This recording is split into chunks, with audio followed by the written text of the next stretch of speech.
Good evening. Welcome to the January 18th, 2023 meeting of the Lake Oswego Development Review Commission. Kat, would you please call the roll of commissioners present? Here. Here. Shear, Here. Poinsett, Here. Sangre, Here. Lyons, Here. Dews. Here. Thank you very much. We have a quorum and a full complement of all commissioners present tonight. And welcome to our Lake Oswego professional and administrative staff. Our first order of business relates to findings for LU 22-0060. This is a request for a conditional use permit for a preschool in an existing church building. The site is located at 1855 South Shore Boulevard. The staff coordinator is Senior Planner Evan Franstad. And commissioners, we have before us a set of draft findings, conclusions in order, which was circulated in advance of tonight's meeting. We've all had a chance to review it. Are there suggested modifications to the draft findings, conclusions in order on LU 22-0060? Hearing none, is there a motion? Move to approve. Second. Very good. We have a motion and a second to approve the findings as conclusions in order as submitted. Kat, would you please call the roll? Arthur, Yes. Smith, Yes. Shear, Abstain. Poinsett, Yes. Sangre, Abstain. Lyons, Yes.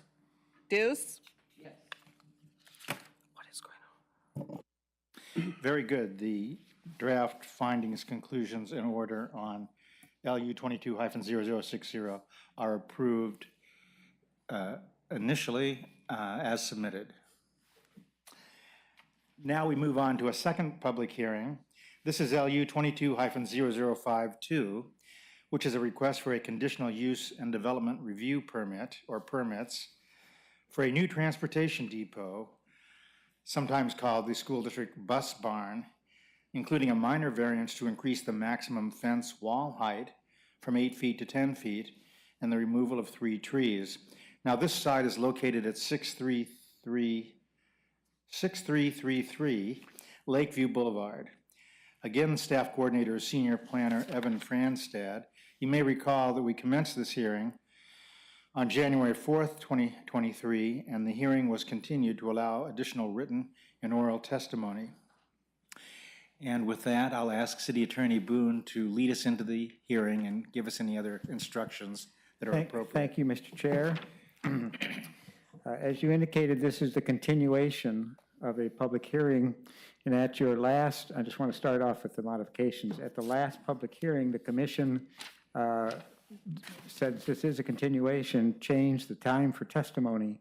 That is, individuals are allowed up to 3 minutes, entities 6 minutes. The applicant's initial presentation is 10 minutes, and then 5 minutes for rebuttal. I noticed that. So, just quick summary on that. So, because there may be new persons here, I'll have to go through the process again, so bear with me. The public hearing process will begin with a presentation by staff and testimony by the applicant up to 10 minutes, testimony by parties in support of the application, followed by testimony by 2 parties opposed to the application, and finally testimony by those neither for nor against the application. Individuals will be allowed up to 3 minutes. Any person in attendance may cede his or her time for testimony to another person except to the applicant, but in no case shall any person's testimony be increased to greater than 6 minutes. Recognized neighborhood associations, homeowner associations, government or government agencies, or other incorporated public interest organizations will be allowed up to 6 minutes. The time limits do not include time spent responding to questions from the commission. Testimony by attorneys, representatives, and witnesses on behalf of or which are part of the presentation by a person shall be counted within that person's time limit. It is assumed the persons are testifying on their own behalf unless they expressly identify the recognized neighborhood association, homeowner association, government or government agency, or other incorporated public interest organization they are representing. After testimony in favor, opposed, and neither for nor against in the applicant's rebuttal, up to 5 minutes. Then commission deliberation, including a statement to the applicant by the commission of any proposed conditions of approval different than contained in the staff report, and the applicant's response to the commission's conditions of approval proposed following the commission deliberation. As stated in the, as stated in public notice, the deadline for submission of written materials was noon today, so no new written materials may be submitted to the commission tonight. The land use request is to be considered based upon the applicable criteria and standards. The staff report lists criteria that staff identified as applicable to the request. It was available online and from the planning department.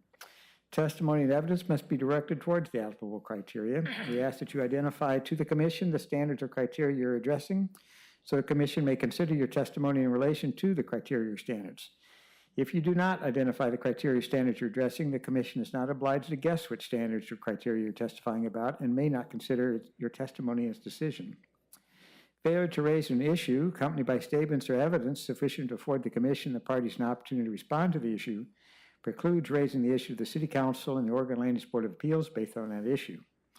The failure of the applicant to raise any constitutional or other issues relating to proposed conditions of approval with specificity to allow the commission to respond to the issue precludes an action for damages in circuit court. A potential conflict of interest declared on behalf of each of the DRC members to the extent of their business or employment, which each will identify. Unless declared otherwise, the respective DRC member does not have a known, present, or anticipated future business relationship with the project or the applicant. It is possible that a future business relationship could arise in the initiation, design, construction, or maintenance of the project through either the employment or business of the DRC member personally or through a relative as defined in ORS 244-020. At this point, I would ask the commission members to please declare if you've had any ex parte contacts, including a site visit, if you have any bias on the application, any financial conflicts of interest, and your business or employment. And if you were not present at the last meeting, please state whether you have reviewed the record. Okay. Mr. Dews? I am John Dews. I am an architect employed by Target Corporation. I have not visited the site specifically for this development, but I am familiar with the area. I've had no ex parte contacts, nor bias or financial conflicts. I'm Bruce R. Poinsett. I'm a construction safety consultant, partner in the firm GEW LLC. I have visited the site. I've had no conflicts, no potential dealings or anything else that would cause a problem. My name is Jeff Shear. I'm a retired contractor. I have reviewed the record, both written and the videotape. I have no bias. I have no conflicts of interest. Thank you, Commissioner Scheer. Good evening. I'm Randy Arthur. I'm a civil litigation attorney at the Portland, Oregon office of the law firm of Bulliman Bailey. I caused a conflict check to be conducted of our law firm's internal records for names of actors on this application as provided by the Lake Oswego staff. And again, I'll just summarize what I summarized before. I did note that our office has one closed matter in which our Seattle, Washington office represented the Lake Oswego School District, which matter is closed. With respect to Geodesign, Inc., I noticed 8 closed matters listing Geodesign as a party, as other, an adverse party, or a co-party with our law firm's client. Those matters are all closed. Then with respect to Systems Design Constance, Inc., I found 12 closed matters in which our office apparently represented System Design Contacts, Inc. And I did not work on any of those files, have no knowledge of them. Because I'm no longer a shareholder with the firm and derive no financial benefit from these matters or the outcome of these matters, they do not impact my analysis of this application. I have not had any ex parte contacts about the substance of this application. Unlike my typical practice, I did make a field site visit to this location, 6333 Lakeview Boulevard. I drove up into the parking lot. I exited the parking lot heading north in the direction indicated in the materials, and what I observed was consistent with the evidence of record. And it was not helpful to me to do the site visit, but I did do it, and it did not influence my analysis one way or the other. I continue to have an open mind on the application. I served on the Yellow Planning Commission at the time of its review and recommendations regarding the Southwest Employment Area Plan. I do have a history of contributions to the Lake Oswego School Foundation and support for the public schools in Lake Oswego. I previously served on the DRC in connection with the DRC's May 2019 findings, conclusions, and order on LU 18-0063-1971, the school district's previous request for approval of a transportation depot on this site, which the DRC at that time, with respect to that application, declined to approve. I did formally serve on the DRC with Brent Arendt when he was a commissioner, vice chair, and chair. I have the greatest respect for Mr. Arendt. And I have no financial interest in the matter and do not have a disqualifying bias. Thank you. My name is Kirk Smith. I'm a real estate and land use attorney with the law firm of Buchalter. The city provided me with a list of parties, including the applicant and their consultants, and I ran them through our conflict system and determined that we don't have any conflicts. I have not visited the site. I was on the DRC Commission in May 2019 as well, and I have served with Mr. Brett Aaron as on the DRC. I have no disqualifying bias and have no additional financial conflicts of interest. My name is Dwight Sangre. I'm a retired civil engineer. I was absent from the initial hearing, but I have reviewed all of the materials that were distributed, and I have reviewed all of the videotape of the previous meeting. I feel that I'm quite aware of all of that information. I have no bias as far as I am concerned. I am familiar with the site, but I have not done a site visit. I have had no ex parte discussions regarding this situation. I also have been a contributor to the Lake Oswego School Foundation and had children who went through the Lake Oswego school system, but I don't feel that any of my past business or other activities would bias me or disqualify me from an impartial review of this situation. My name is Tim Lyons. I am an attorney. I did not visit this site, though I have driven the road and been in the area. Did not have any other ex parte contacts. I do have a daughter in the school district at Lake Ridge Middle School and have contributed to the Lake Oswego School Foundation, but do not feel these facts in any way bias my review of this application, and nor do I have any financial conflicts of interest. Thank you. Is there any challenge to a commissioner's right to consider the application? Hearing none, Senior Planner Evan Franstead with the staff report continuation. Thank you, Mr. Boone and members of the commission. My presentation tonight, I'm not going to provide a summary of the staff report like I usually do. I did that last hearing. This will be a summary of what basically has happened since our hearing on January 4th. As was previously mentioned, at the hearing on the 4th, a continuance was requested, and the commission elected to leave it open for both written and oral testimony tonight. We received, published a staff memo on January 13th and one today that lists the testimony received. We received 49 new public comments. In addition, the applicant submitted rebuttal materials. Those are exhibits F16 through F21. The memos list of materials received and the comments received, and Trice provided staff analysis. The only comments received I didn't have time to address or analyze were the Rosewood comments. Those are exhibit G368. After the memo went out today, well, staff had a chance to read through the comments, and there's a couple points that the Rosewood neighborhood made that haven't been previously raised, so I'd like to discuss that tonight. The first one is the required landscaping requirement is 15% of the site. The Rosewood neighborhood contends that the applicant does not meet this standard because of the wall, which is located on Lakeview Boulevard and the north property line. The reason why they say this is because the standard says that 15% has to be provided and has to be visible off-site. The standard doesn't say that the landscaping on-site has to be visible from the right-of-way. It doesn't say where it has to be visible from. As I said, the 10-foot retaining wall is along 2 property lines. The other 2 property lines include a chain link fence, proposed chain link fence. So the landscaping is visible from off-site. So staff finds that the 15% landscaping requirement is met because the landscaping is visible. The second comment that Rosebud neighborhood made was in regards to the minor variance request for the wall height.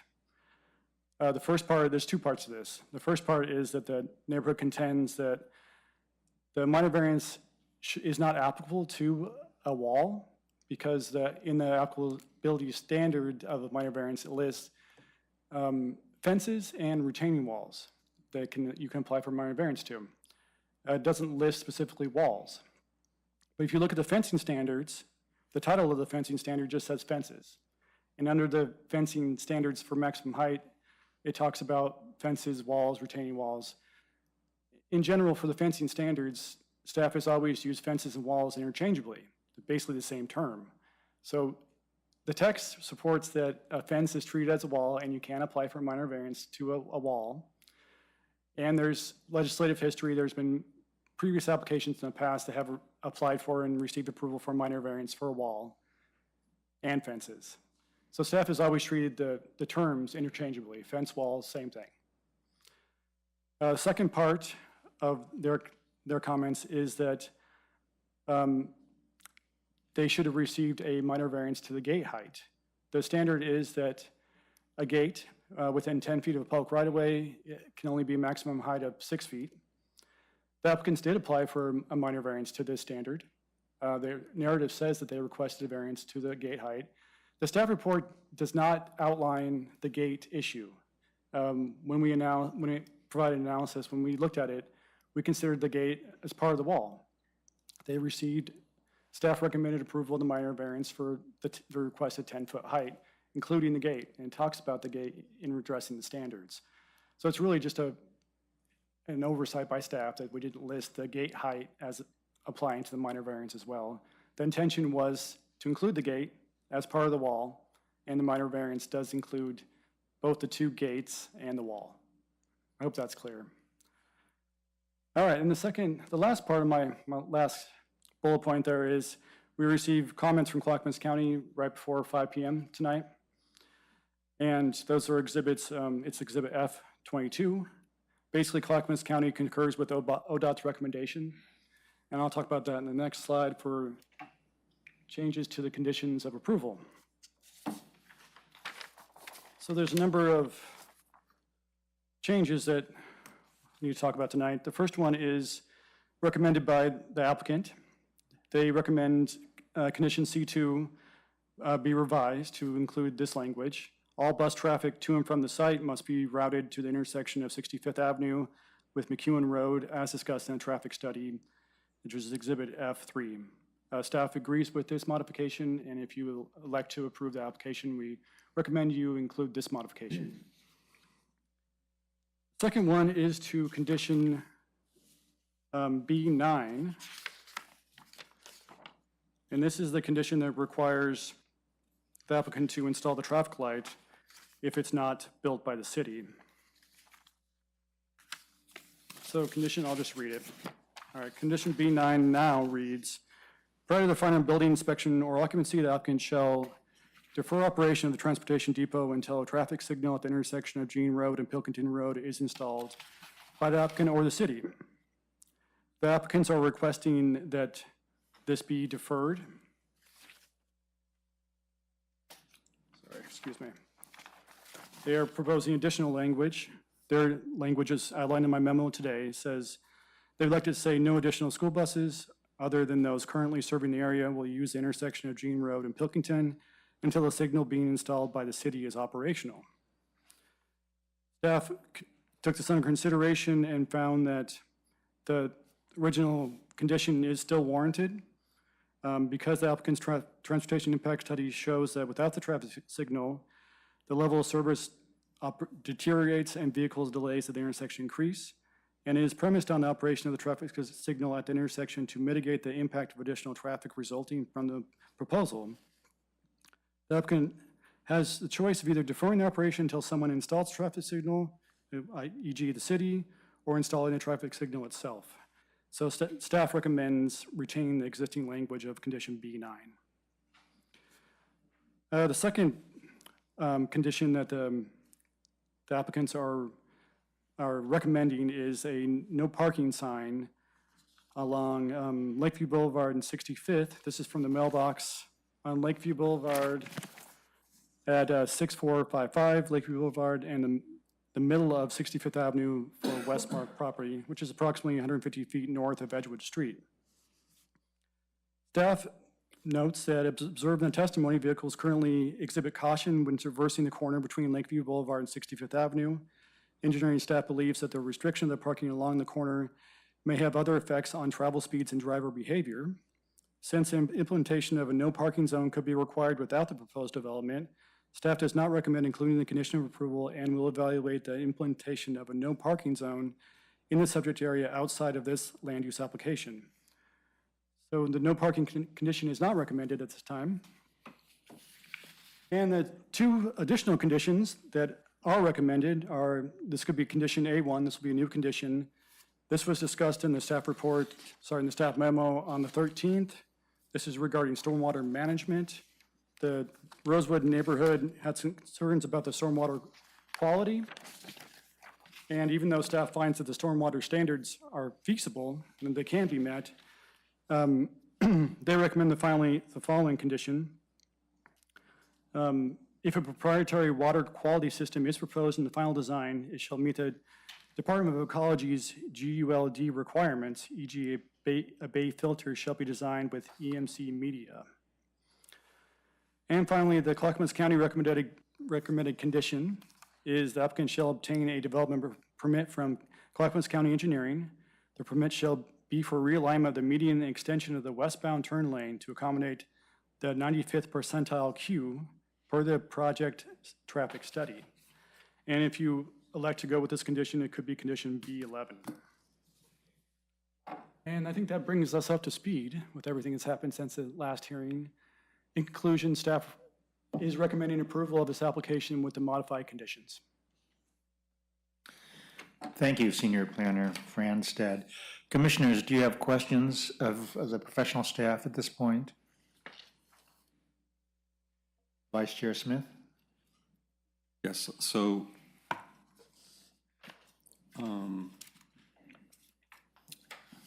the four conditions were C2, B9, and then what were the other two on stormwater and? So those would be new conditions adding on to. Oh, it's on the, I'm sorry. Yeah, so it would be, the stormwater would be a condition A10. And the Clackamas County recommendation would be B11. Okay, and then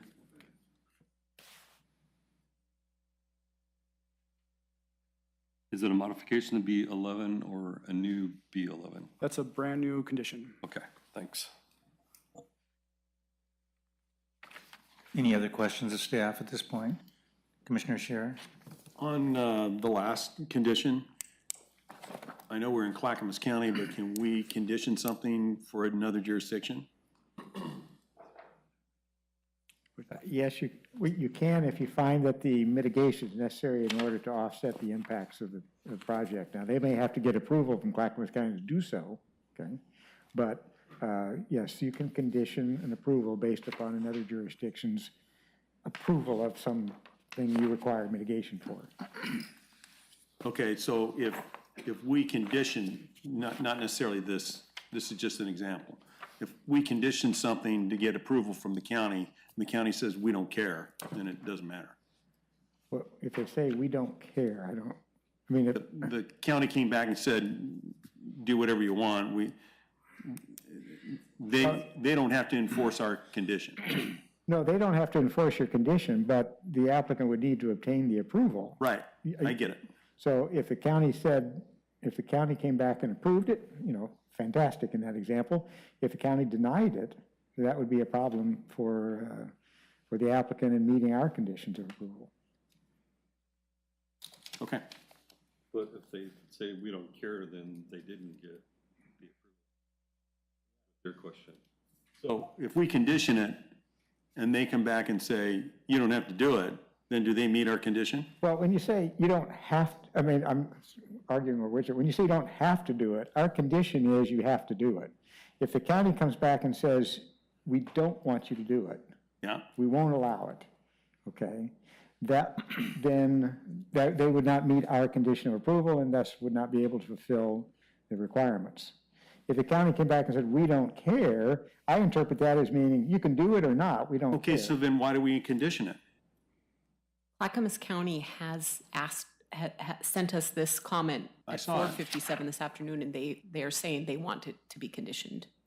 So we are including that in the recommended conditions. I saw it, but what I'm saying is if we condition it and then upon further review, they say, yeah, you don't have to do it, they don't meet our conditions. Then they'll have to come back in for a modification to the application to remove that condition of approval. Okay. Okay, but you're also, but to that point, you have to decide whether or not the work for this is necessary to mitigate the impacts of the development. If you find it's not, then you don't impose the condition. I mean, if the county wants to say, we'd like you to pave Stafford forever, okay, I mean, you know, whatever distance, but that is, because that's what they'd like to do in order to offset their pavement plans. But that's not related to mitigation of a particular development, then you couldn't impose it, okay, so. Okay. Any other questions by commissioners?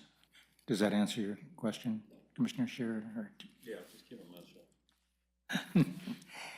And evaluate what you hear. I did have a question relating to page 13 of 47 of the December 23rd, 2022 staff report. Could the staff give me any additional guidance or clarification on this functional characteristics reasonably compatible criterion? And I am referring to LOC 50.07.005.3 point lowercase a point small IV Roman numerals. What factors or analysis am I as a commissioner to make in assessing that the functional characteristics of the proposed use must be such that it can be made to be reasonably compatible with uses in its vicinity? Is that just my judgment based on the evidence, or are there factors I need to employ to reach that analysis? We get to look at the evidence in the record, what the applicant's proposing on the site, and what the uses are in the vicinity. In this case, they're proposing a transportation depot on the site. They need to show that that use can be reasonably compatible with the surrounding uses in the vicinity. You have residential across the street. You have industrial and commercial on the other side of the street. So you have to weigh the factors of does it fit in with the neighborhood, the uses in the vicinity. It is subjective, I would add, and staff in the report has identified what they believe the functional characteristics of the uses are, and that would be the operations, parking, and traffic, and I think noise. Is that also correct? Yes. Yes, I saw that. And so if the commission identifies other characteristics, you can do that. But those were the functional characteristics that were identified by staff, and then we also analyzed public comments we received related to those. Thank you, that's helpful. Any other questions of staff by commissioners at this point? If not, City Attorney, am I correct that we will now hear from the applicant for 10 minutes? Under Yes, the we'll rules? follow the same process as normal, okay, but you have shortened, the commission has voted to shorten the timelines, so. Very good. I'd like to invite the applicant and the applicant's representatives to come forward, please. The applicant owner is the Lake Oswego School District. Good evening. Evening. Good evening. Please identify yourselves for the record. Jennifer Shealy, Superintendent, Lake Oswego School District. Stuart Ketzler, Assistant Superintendent of Business Services, Lake Oswego School District. Good evening. Good evening. Do I begin? Please. Thank you. Thank you for allowing us time to process what was heard and viewed at the meeting on January 4th. We have provided information to support our conditional use permit application further and have requested a few revised and new conditions for the Development Review Commission to consider. We appreciate that the commissioners have read all of the materials we submitted, so tonight I will highlight the main points and expand on details in response to any questions you may have. Community benefit. Our students, families, and community are counting on the district to provide a reliable and efficient transportation service. Reliable and efficient transportation service encourages bus ridership and reduces the number of drivers on our roads. We are confident that our proposed new facility will enable us to deliver that now and well into the future. LOSD spent more than 2 years working with a local commercial realtor to locate and purchase the Lakeview Boulevard property, which we have determined is able to support our community's need for reliable and efficient transportation service. The scope of our search covered Lake Oswego city limits and adjacent areas. Lake Oswego's urban location limits the supply of property with appropriate zoning and large enough footprint, unlike other school districts in Clackamas or Washington County that are in or adjacent to rural settings. While not related to the criteria of our application, we need to correct the record as it relates to the size of our current facility on Beasley Way and the new location on Lakeview Boulevard. The Lakeview Boulevard property is approximately 60% larger than the current Beasley Way property. The exhibit shared by the resident incorrectly identified areas that are not part of the current transportation facility. The district is confident that as an actively managed facility, the proposed new location on Lakeview Boulevard is compatible with its industrial park zone, and it will operate efficiently and meet the needs of our students, families, and community. Indeed, that is why our application is before you at this time. Some testimony questioned the district's commitment to converting our fleet to electric buses over time as our resources become available to us. A requirement for us to make this conversion is a facility with the infrastructure to store and support electric buses properly.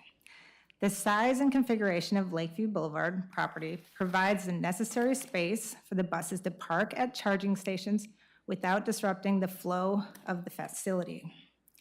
Additionally, the proposed facility location in the industrial park is an area where multi-phase electric power is already being supplied.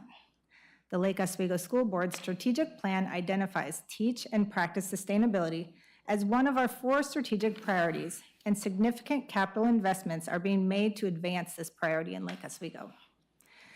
School districts fund the electrification of buses largely through grants or through fleet subscription models that leverage grants, such as those offered by Highland, shared in previous testimony. The Lakeview Boulevard property is located in an industrial park zone. Our application meets the requirements and our planned use is compatible with other uses in this zone. Current operations in this industrial park include manufacturing, shipping, sales, and distribution, as well as other vehicle and maintenance operations such as the Lake Oswego Maintenance Shop.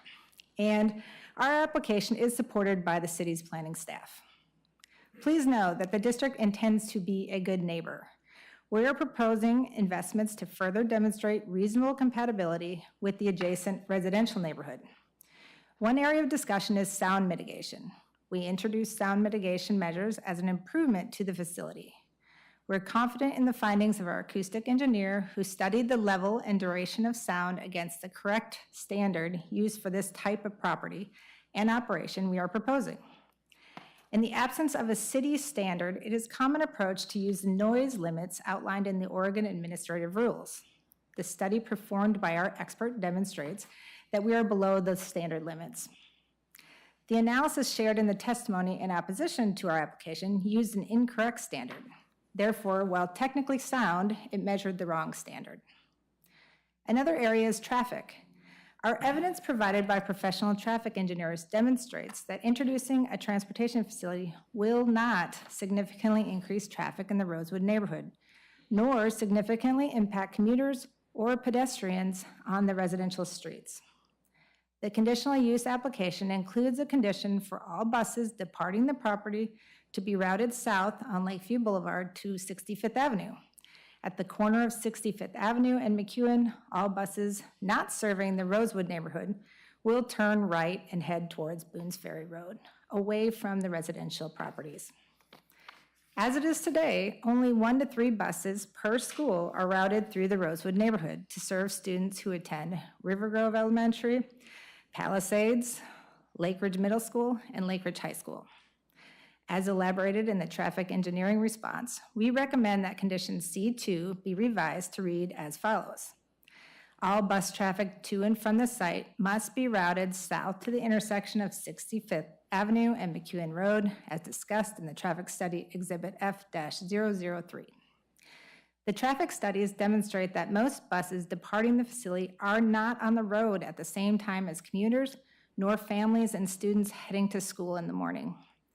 Buses leave the facility in the morning before 7:45 a.m., and the earliest school starts at 8:20 a.m. By the time buses return to the property, commuter and school traffic has subsided. Therefore, buses departing the facility will not divert other traffic into the neighborhood streets. In the afternoon, there is a brief window between 4 and 5 p.m. when the buses return, as commuters and school traffic are on the road at the same time. However, traffic studies demonstrated that the introduction of buses returning to the property is broadly dispersed and does not cause commuter or residential traffic to be diverted into the neighborhood streets. As elaborated in the traffic engineer response, we recommend that condition B9 be either deleted or revised to read, no additional school buses other than those who are currently serving the area will use the intersection of Jean and Pilkington until a signal being installed by the city is operational. To support this condition, the district will temporarily retain 1/4 to 1/3 of the fleet at Beasley Way property until the signal is operational. For the sake of time, we will rely on our written rebuttal to address the correct other inaccuracies in the opposition's testimony regarding the stormwater, our propane tank, and the ODOT letter. Thank you again for your time and consideration. We welcome answering any questions you may have to help clarify Lake Oswego School District's request for a conditional use permit to begin development on our new transportation facility on Lakeview Boulevard. With me here tonight and available to answer any questions are the Lake Oswego staff, including Mr. Ketzler. We also have Doug Pruitt and Matt Atkins from BBL Architects, Lee Layton and Brent Ahrens from McKinsey, Melinda Miller from ABD Engineering and Design, and Carrie Richter of Bateman and Seidel. Thank you again for your time. Mr. Kessler, did you have anything you wanted to add? No, I do not. It'd be a real hard one to top. I did have a question, Dr. Shealy. You started out by comparing the areas, as I understood it, of the school district's present transportation depot and this proposed one. I believe you said the proposed site is 60% greater. Could you clarify what are the sizes of the two sites? Yeah, so the sizes are approximately 1.6 acres at our current Beasley Way facility and approximately 2.4 acres at Lakeview. Thank you. Commissioners, are there questions of these witnesses? Vice Chair Smith?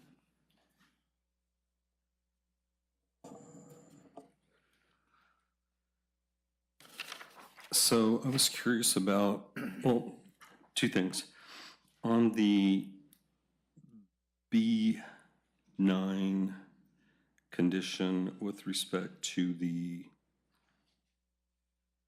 I guess the signal, I was kind of looking at the language and I was thinking about possibly changing it slightly to read no additional school buses other than those currently serving the area, and then insert near the site, because I wasn't quite sure what area the buses were serving. We'll use the intersection of Jean and Pilkington until the signal, and then I said at this intersection, because I wasn't sure what, I mean, it's, you can infer, I guess, but it's clear that at this intersection is operational. And I deleted the words being installed by the city just to take that issue off the board. It's like, Because maybe that's the reason the city doesn't like the you know, the change.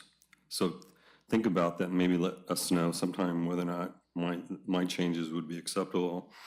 And then the second question was, on the stormwater management, I wasn't quite sure whose condition. I'm presuming it's the city is adding a new condition, because usually when you add conditions, and I wondered what you thought about this new condition that says, if a proprietary water quality system is proposed by the final, is that acceptable to you, or you object to it, or just so, you know, when we just discuss and deliberate this, so thank you.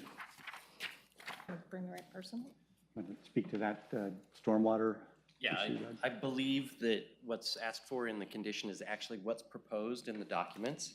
We already have storm filters with biomedia in the storm filters. So I believe that condition just requires what we've already included in the application. So the additional condition is okay then? Yes. It is. Okay. And then maybe sometime, like, maybe your traffic engineer can opine on my, I guess, proposed changes? Or B9? Yes. Yes, I believe that Brent would be appropriate person to respond to that. Because certainly we want to bring greater clarity to what we're proposing as a revised condition B9. And if our wording right now is not clear, then certainly we share the desire, I believe that you have, that we try to make it as clear as possible. Great, thanks. Okay, thanks. For the record, Brent Aaron, traffic engineer with McKinsey. So Commissioner Smith, I think your wording is fine. You're adding some clarity, and I understand what you're saying about removing, you know, constructed by the city. Could be constructed by others too. So that, I don't think that changes the intent. And as far as the clarification, our intent is we're not going to add any buses beyond what's already going through that intersection, serving the neighborhood and the area. So there are some buses, primarily that serve the junior high, and some that serve River Grove as well, that go through the intersection right now. And we would still have those buses go through, but everything else would be routed differently. And like they said, the district is offering to keep the existing facility open, so none of the buses have to go through that intersection that aren't already going through. So I guess with that clarification, then maybe we don't need my additional words of near the site, because the area, maybe, as you said, the junior highs and the high schools, right? I mean, Right. Okay. I think the wording that we've proposed is fine on that part of it. Yes. Okay. And then until the signal at this intersection is operational, then would that be okay? Yes, that should be fine. Okay, thank you. Yes, and we're operating under the information that has been provided to us separate from the planning staff, that the signalization of Jean and Pilkington is a funded project already in the city's TIS, or not TIS. CIP. TIB. CIP, Capital CIP. Improvement Program. Yes, and that work has already commenced on that project, and that it's estimated to be completed possibly as late as the end of this calendar year, but sometime in 2024 at the latest is the kind of the broad range of information that we have. And understanding no guarantees. Yes. Any other questions? Commissioner Scherer? Brent, I have a couple questions for you. Okay. So Lakeview is considered a feeder street, correct? I don't know what you mean by feeder street. Well, isn't it, well, let me ask you a different question. Your testimony was that it's 1,000 to 5,000 trips a day, right? That's the design standard for that classification, correct? Right. How wide should that be? So I don't recall off the top of my head what the standard is, but to your point, yes, it's not built to the full standard. Okay. And my last question is Lakeview, where it elbows into 65th, you know,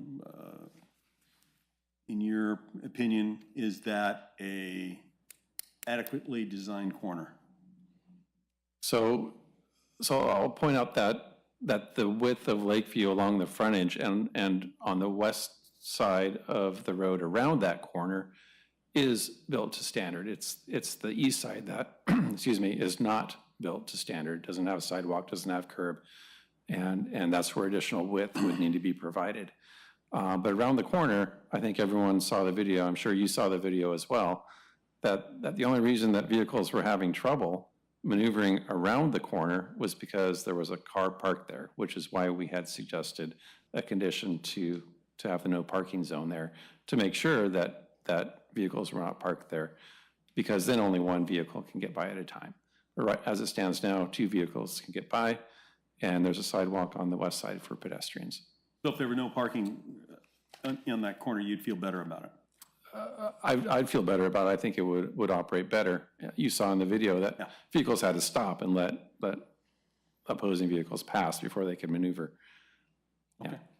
I have one more question. I don't know which one of you field this.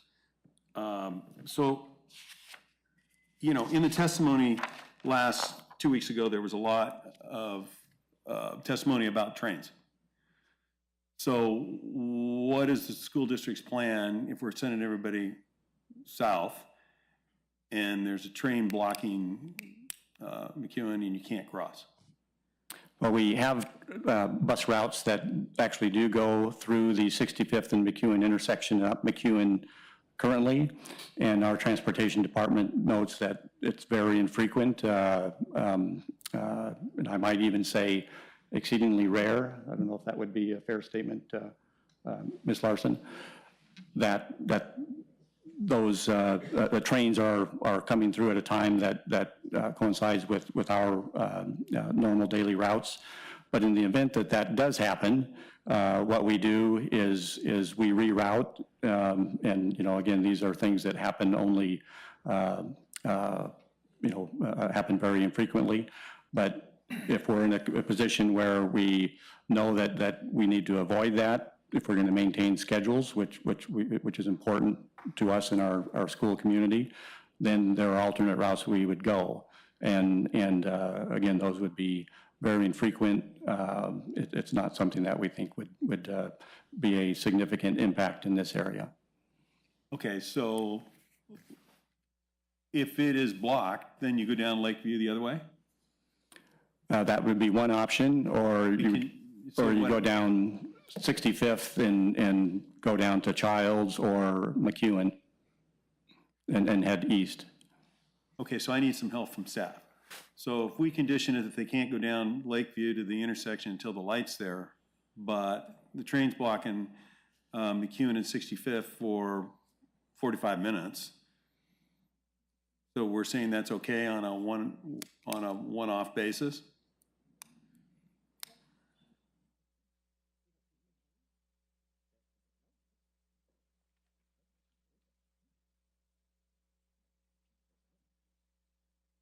If I may offer some clarity, my name is Mary Kay Larson. I'm the Director of Communications for the school district, and I also am our point of contact with the transportation company. I believe, Commissioner Scheer, you have, so the signal is actually going at Jean and Pilkington. That's where it's proposed. Yes. And the current condition has the buses routing down Lakeview south towards 65th and McEwen. And that's where the train issue, I think, was raised. And so I believe what Stuart Ketzler was saying is that the buses will continue as the condition is written to that intersection of McEwen and 65th. That's how and the condition stops there. And then from that point, if there was a train blockage, that the buses, on the rare occasion that they couldn't turn right to go up to Boone's Ferry, would turn left to go down Childs to make their way routed out the neighborhood. But what I'm looking at on the video is they can't get to 65th because it's blocked with the traffic, so they have to go down Lakeview, which puts them right into the new signal. So what I'm saying is then that is, if that is against our conditions. So are we saying that even though we condition it, but if they miss it, they can, that's just a rule, it's nothing to go by? It is a Because we condition of can't leave approval. kids out standing on the street either. Right. It is a condition of approval. They would be out of compliance if they were to reroute, technically, yes. And so should they do that? No, because they would be out of compliance with their conditions of approval. What happened if there was a major accident and the road was closed in the direction they would go? I think we have prosecutorial discretion, probably didn't say that right, to say, okay, well, we're not going to enforce that because that was an emergency type of a situation. But yeah, they technically would be out of compliance if they rerouted for the So what we train. have to understand is if the train is there for 45 minutes and buses can't get by, occasionally we are going to go down Lakeview because there's no other alternative, because we can't leave kids standing on the curb. No, yeah, right. They would have to go down to the intersection at 65th, and I suppose I guess they could turn onto. No, I mean, the pictures I saw, the bus couldn't gotten down to 65th. They got to go the other way. Condition is they just have to go to. They got to go down Lakeview. Oh, to the south, okay. They got to go south. Yes, they have to comply with the conditions, my apologies. So what we're saying, they don't have to abide by our conditions if we're going to have kids standing on the sidewalk.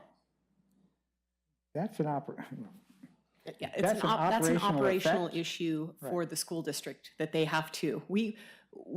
This is what they're proposing, and as proposed, it is conditioned. It's whether or not it fits with their operations, that's not the city's issue. Well, we have to discuss it if we knowingly know that's going to happen. But I mean, I'd right? say no.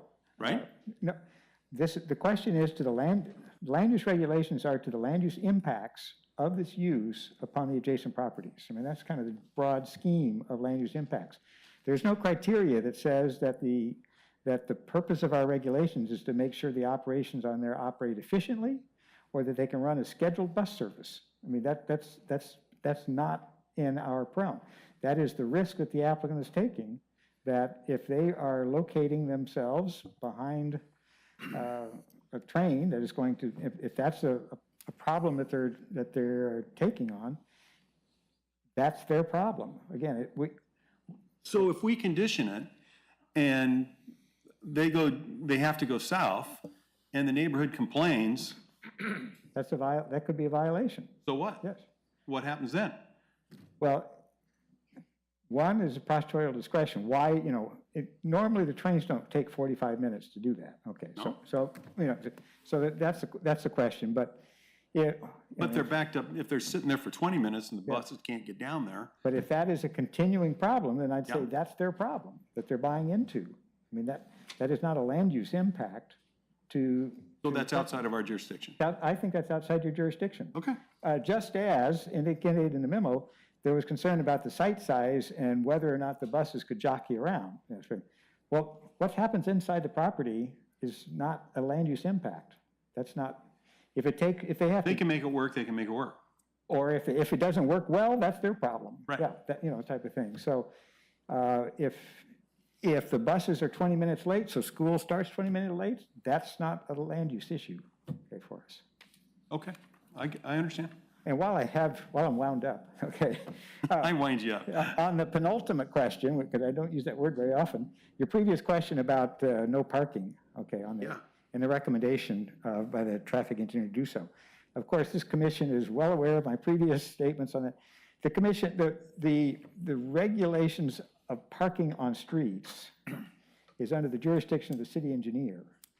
It is not a condition that you can impose. I understand. Okay. All right. Just want to get that out while everybody's But I just here. wanted to ask the question. I agree. I didn't want anybody to be misinformed. If Brent wasn't here, and he was up here, I would have asked the Right. traffic engineer. Okay. While we still have the, is your question on the train at, I guess it's McEwen? Wouldn't they go down to that intersection and go Yes, you're. Towards Pilkington? You're absolutely right. But in the pictures that I looked on the testimony, the train, the train was there and 65th was already backed up. There's no way you could get a bus through there. So I see, they it's would have no blocked. alternative Got it. but to go the other way. Got it. Now, if the road was wider and they could get by them, that would work. But if they're stacked up there, queued up, waiting, there's no place for the bus to go south. So Does that help with your question? Because we don't want to get into yeah, deliberations. we don't go any further. Right, but staff's position is, if the train is stuck, okay, where can they go? The buses will be parked on the road and may go all the way up into the bus depot. Our They may not- position is, that's not our They position. may not exit, that's right. Yeah, we're land use. I get it. Okay. I'm out of line. I'm sorry to take the time. Any other questions or comments for these witnesses? I did have a question for Brent Arendt. So looking at the December 23rd, 22 staff report on page 8, it compares actually in summary form the school district's March 2019 application for a transportation depot on this site with the present application that we're considering tonight, and says the proposed transportation depot is the same from the previous application, except it lists some differences. One of them being the applicant is proposing to route bus traffic to and from the site to the south via 65th Avenue, McEwen Road, to the city of Tualatin, connecting to Boone's Ferry Road to the north, as we've all heard. So my question to you, if you could just summarize in very simple terms for me and our viewing audience, with respect to reasonable compatibility with uses in the vicinity, paying attention to traffic and noise factors, how is this change in route an improvement from the March 2019 application? So it's a couple things. One is with the prior application, which I was not involved in either. Right, and the study record or- shows that you yeah. had an excused absence and abstained from voting on that. Correct. So my understanding is the neighbors were concerned about buses traveling the longer distance on Lakeview, which we've established is not built to standard. And to address those concerns, the school district has agreed to route them the shorter distance down to McEwen and around. That keeps them out of the neighborhood, keeps them off that long stretch of Lakeview, and it helps to reduce the impact at the Pilkington and Jean intersection as well by routing them, especially the buses going to the north side of the lake, right? They can just continue down Boone's Ferry. So that was the reasoning for that routing. It wasn't my recommendation, but that was something the school district wanted to do to address the neighbor concerns. Did you have a different recommendation you can share with us, or would you prefer not to? Yeah, and in fact, we included a comparison of what the impacts are, at least at the intersections of routing the buses north or allowing them to route north, where they would naturally go if they didn't have that condition. And everything operates fine. In fact, in my opinion, because the school buses drive slower and they're a larger vehicle, it actually helped to calm the traffic on that narrower section of Lakeview. Similar to what you saw in the video at the curve when the car was parked there, right? Everybody was going really slow and paying very careful attention. That's what happens when you have more traffic, is people slow down and they pay more attention to what's going on. Whereas if there's no traffic, then you see what happens today is cars will speed down Lakeview. But if there's a couple of buses on the road that you have to deal with, you're not going to drive as fast. So I'm not sure I understood. So with respect to the traffic calming benefits, did I understand you correctly to say that you felt there was more benefit in terms of traffic calming to head out of the site to the north rather than the south? I'd say that's one of the side benefits of allowing the buses to go where they would prefer to route, right, the shorter distance. So it's not that I'd suggest that they go that way because of that. It's just a side benefit. I see. Any other questions of the applicant at this point? Thank you very much. Thank you. All right, thanks.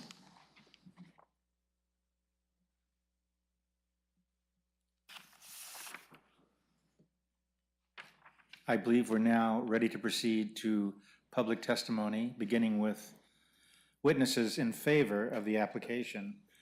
And I'd like to call Jan Castle forward, please.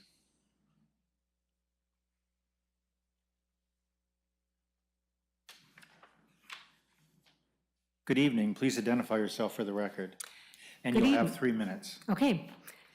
Good evening. My name is Jan Castle. I live at 16181 Perelius Circle in Lake Oswego, and thank you for the opportunity to speak with you tonight. I am one of the 5 co-founders of the Lake Oswego Sustainability Network and co-chair of PrepLO. My comments tonight are my own and not on behalf of either organization, but my comments come from the base of knowledge I've acquired over the course of 10 years of working with both the city and the school district to prepare our community to survive the Cascadia subduction zone earthquake. I wish to address a question which was posed by Commissioner Lyons at the end of the previous hearing. He wanted to know if the school district was limited to only land within the city, in response to the suggestion by several neighbors that the bus facility should be built out in the country away from neighborhoods. While Dr. Shealy answered that yes, the district could purchase land outside the city, both she and Mr. Ketzler had previously shared that they had looked at land in other locations and found them to be not good candidates. I realize that this question is not directly related to code or the criteria you're supposed to consider for this permit.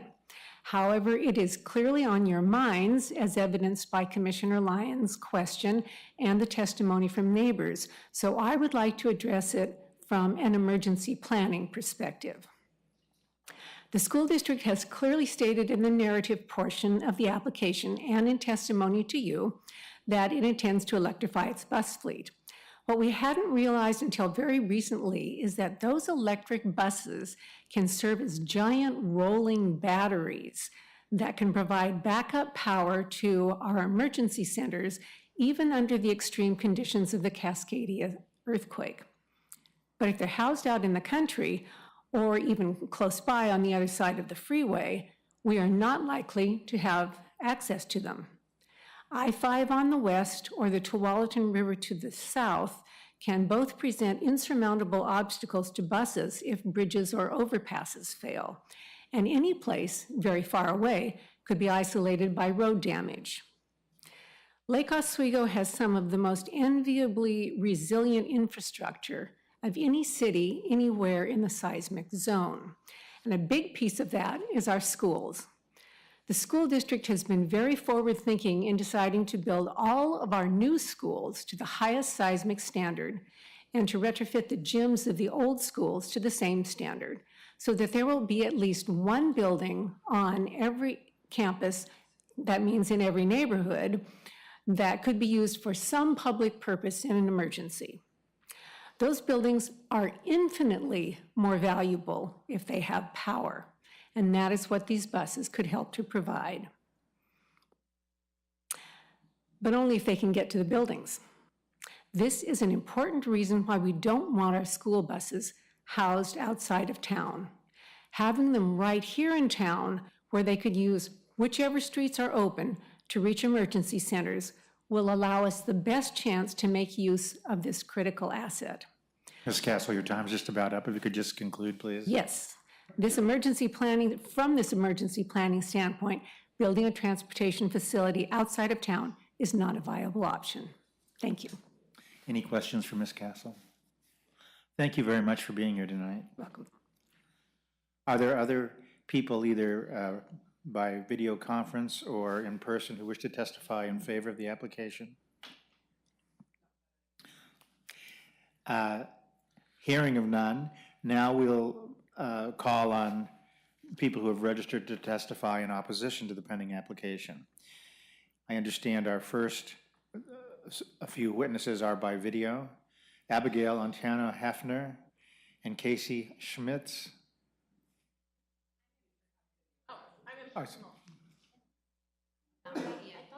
I'm sorry, I misunderstood.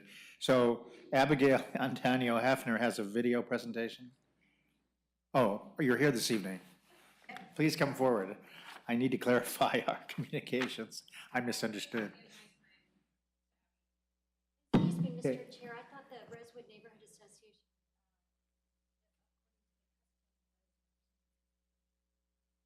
City Attorney, did I miss? Well, that is custom, is to take the entities first because they represent more people and have longer to speak and bring out all the issues. Okay, I didn't see that they were listed, so I was, Well, if they're not listed, then, oh, okay. Well, my apologies for the snafu in order, but if there's no objection, we will take then the Rosewood Neighborhood Association out of order. Please come forward, and you'd have 6 minutes. My apologies.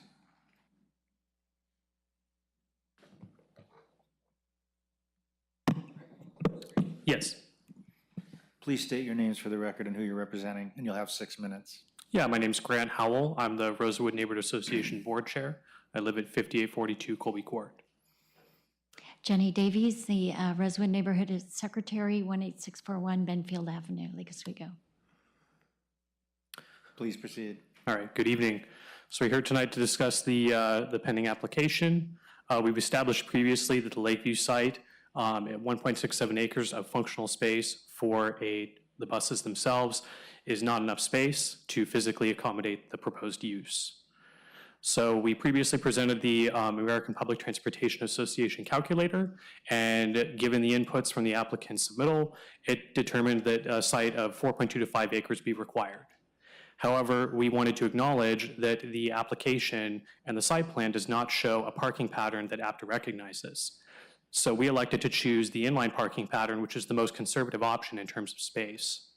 If we use the parking pattern that all the other sites use, Westland Wilsonville, Tigard Tualatin's 2 facilities, as well as Oregon City, as well as the current parking pattern at the site on Beasley Way. And we also note that the applicant is correct that there is space in the tax lots that is currently not being utilized for their transportation facility.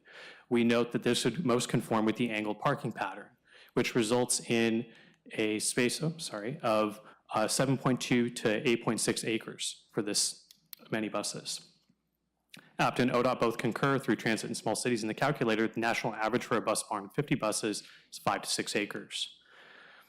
We also suspect that the site may not be able to fit the full number of buses that are listed on their site plan. The text highlighted in circle below says 27 full spaces. However, when reviewing elevations, as well as counting the spots, it only shows 25 buses parked against the wall. We also have concerns that the site can't meet several code standards, those being the landscaping requirement with a minimum of 15% of developable area that's off-site. I did a GIS analysis of this, and I determined that not all the landscaped areas will be visible from off-site. In particular, the landscaping in the right-of-way is not in a developable area per code. The applicant only provides 1.2% of landscaping that's visible from off-site, and so they have to shrink the walled area that was available for employees in bus parking and operations to meet this requirement. We also wanted to highlight that a parking design per Lake Oswego code requires that it meets parking standards. Each of the 3 ADA parking spaces is a foot too narrow per the code. In terms of other parking standards, Lake Oswego code requires that a design ensures that parking of any vehicle should not interfere with operation or maneuverability of other vehicles. These buses will have to exit the site onto Lakeview Boulevard and circle back onto the site to fuel the propane station, pull into maintenance bays, as well as move out of the way for other buses to pull out of the facility. Per Oregon Fire Code, propane tank of this size must be located at least 25 feet from any lot lines of an adjoining buildable property. We note that per Clackamas County Cadastral Records, the nearest buildable property line is actually 20 feet as the railroad right-of-way is inconsistent. So in summary, the site is not physically capable of the proposed use. All right, Kat, that's all mine, and go for Jenny now, please.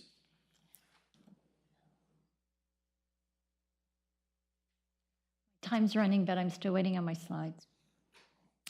I'm going to revisit the noise issue, and I appreciate the clarification from the applicant. The first problem with the noise study is it's not a worst-case scenario, and under LUBA case law, the applicant is required to analyze noise under worst-case scenario. Here's the applicant's worst-case scenario: 1 single bus backing up against the wall with 4 noisy devices operating: engine, backup beeping, horn, and air brake. But the Federal Transportation Administration identifies the worst-case scenario as the morning startup period when multiple buses are required to go through this morning pre-check with many noisy devices. The applicant responded that the morning pre-check is not the noisiest because the buses will shield the noise.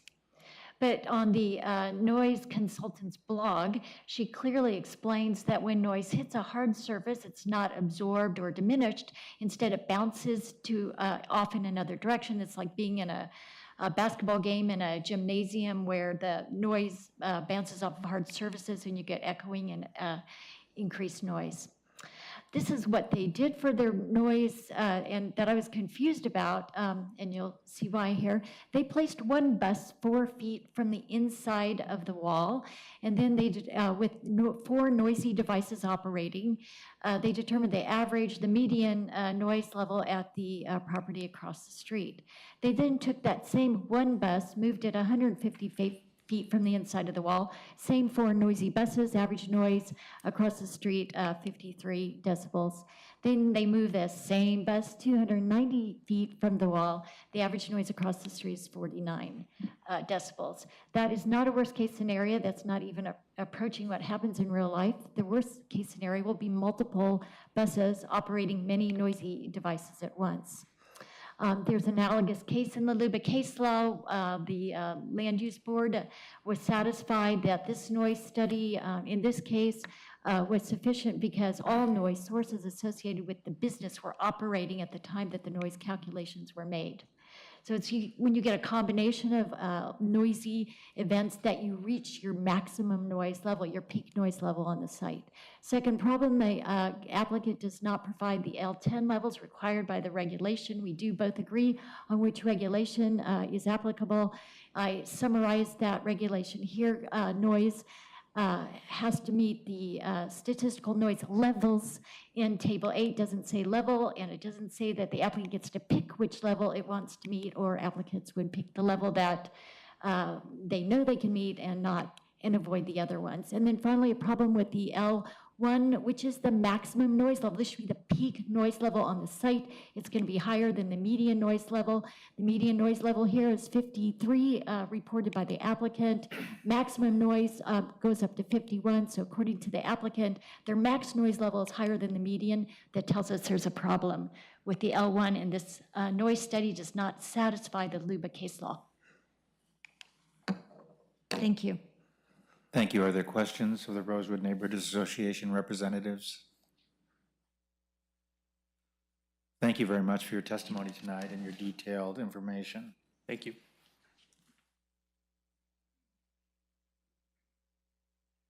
Now we will continue with witnesses who wish to oppose the application. I understand that in person this evening we have Abigail Antonio Hefner, who has a video she would like to present. Please come forward.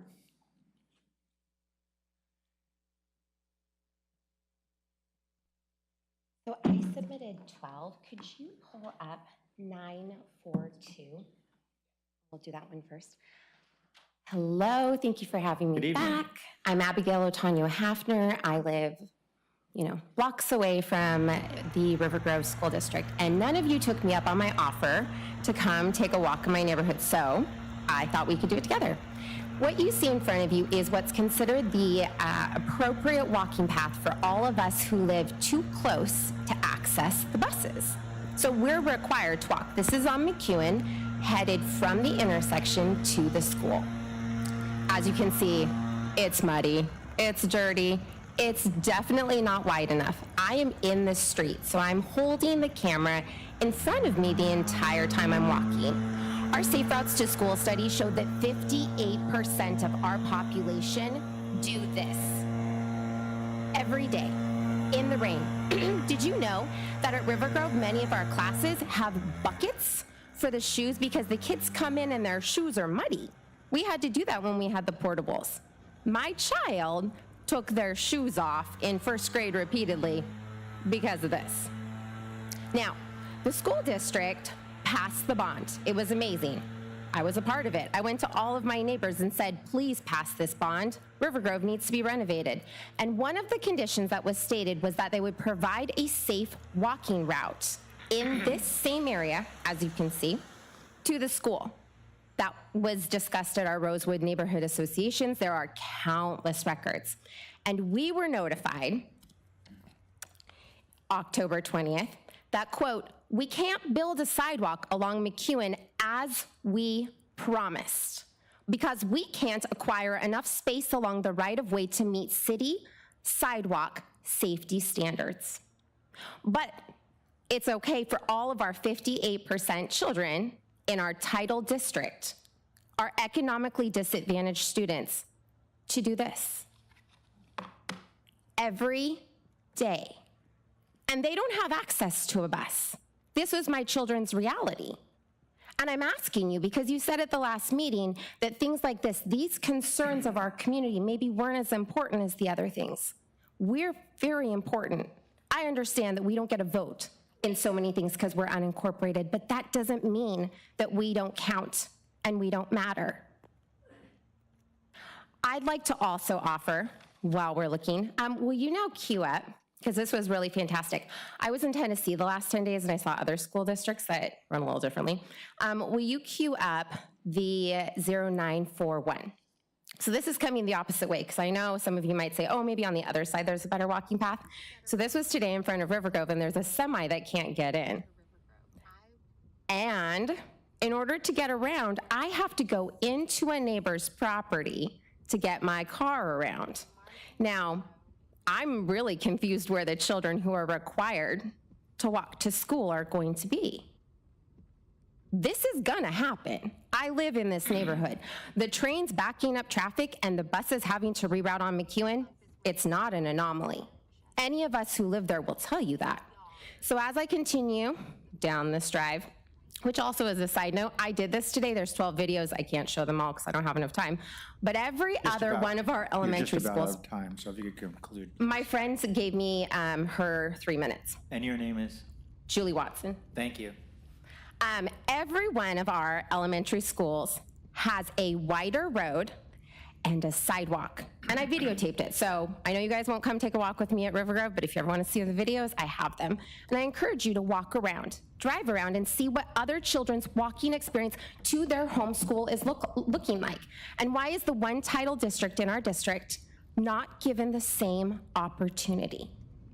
So as you can see here, I had the great opportunity of having a semi meet me at this intersection. It was so fortuitous.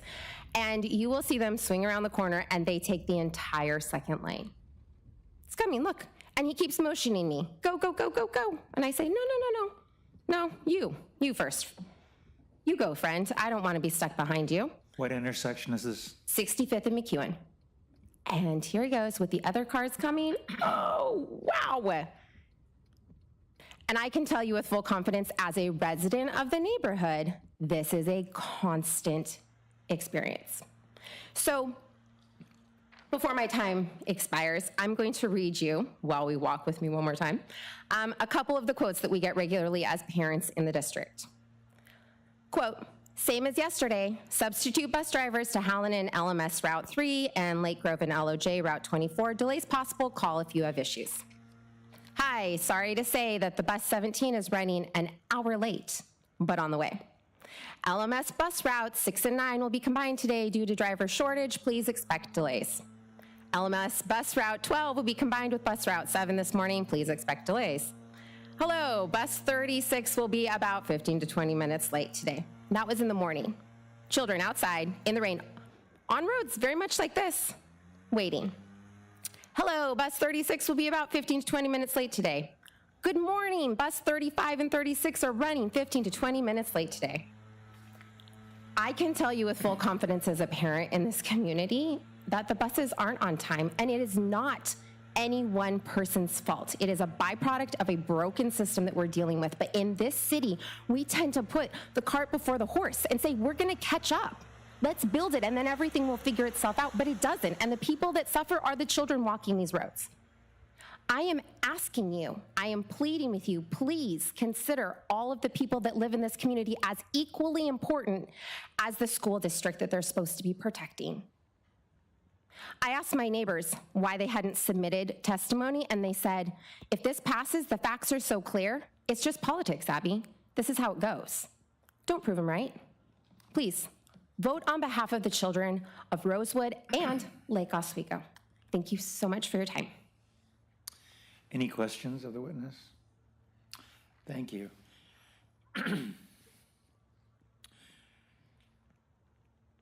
Now, I may be incorrect on this. Cassie Schmitz?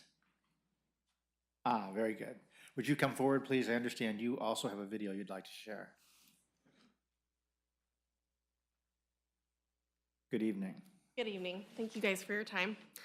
My name is Casey Schmitz. I live at 18307 Longfellow Avenue in Lake Oswego. And if you could turn the sound off, otherwise it'll be a bit loud. You hear my toddler yawn in the back.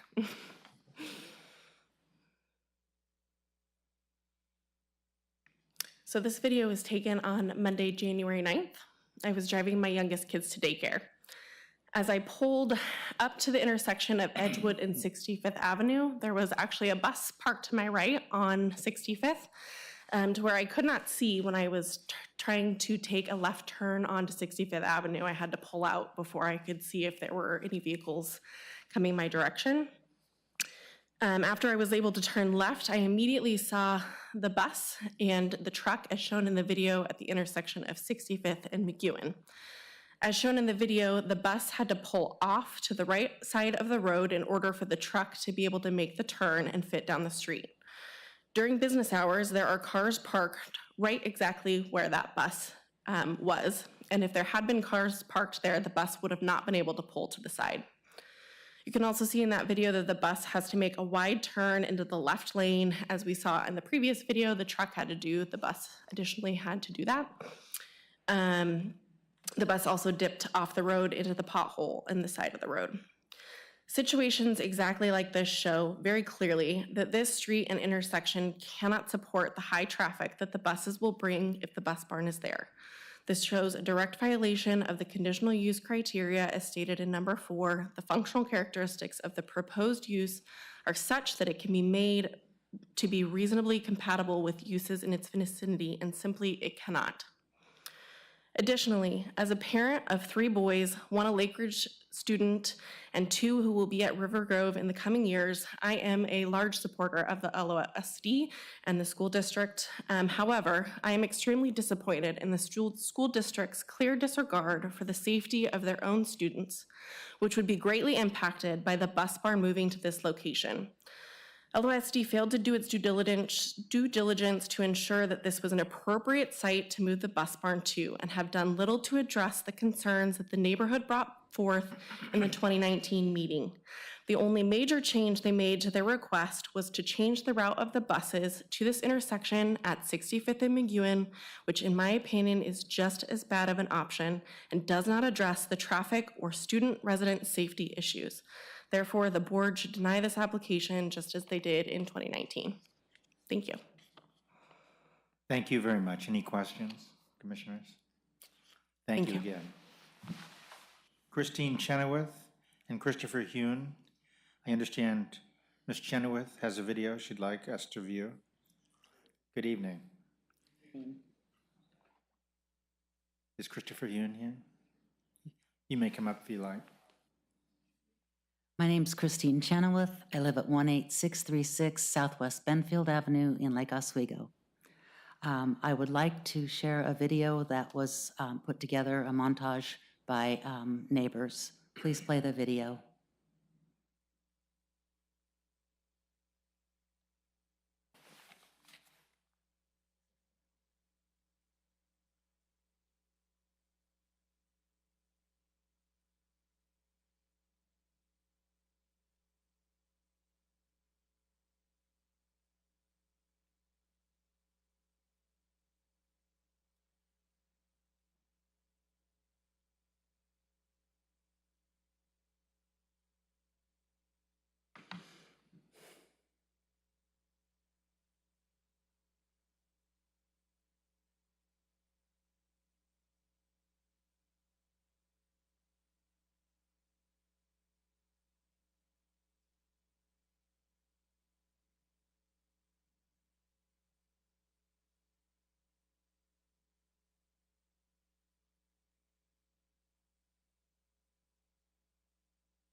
Thank you for your time. I hope you vote to oppose this. Thank you. Thank you. Mr. Hune, did you not wish to testify? Okay, thank you. Grant Howell and Jason Freoff, would you please each come forward?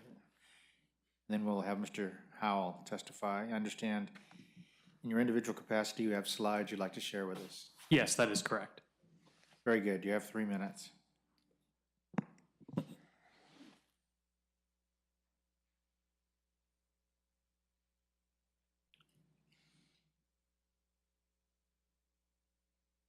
Awesome, very good. Well, thank you, Commissioner, for your time tonight. I appreciate it. Wanted to review the landscaping requirements as stated by City Code. Code requires that commercial, institutional, industrial development should provide a minimum of 15% of the net developable area in landscaping or open space. One of the requests is that this would be visible from off-site and includes several landscaping details as stated below. Pardon my reach. So I used the applicant's site plan for the wall and landscaping to show where landscaping is situated on the property. The black line here is the 10-foot sound wall on the frontage of the property with 10-foot gates. On the side, it transitions down to, I believe, at the end, a 6-foot wall. So all the aqua green space here is all landscaping that's inside the property. The applicant did note that there is some chain link fencing in between the neighboring property and just the one to the south. But I would contend that, I'm sorry, let me step back here. So the street frontage on the property that's behind the right-of-way is about 852 square feet. The north side along the Kelvick's parking lot is about 364 square feet with the steps in the wall. And anything after that?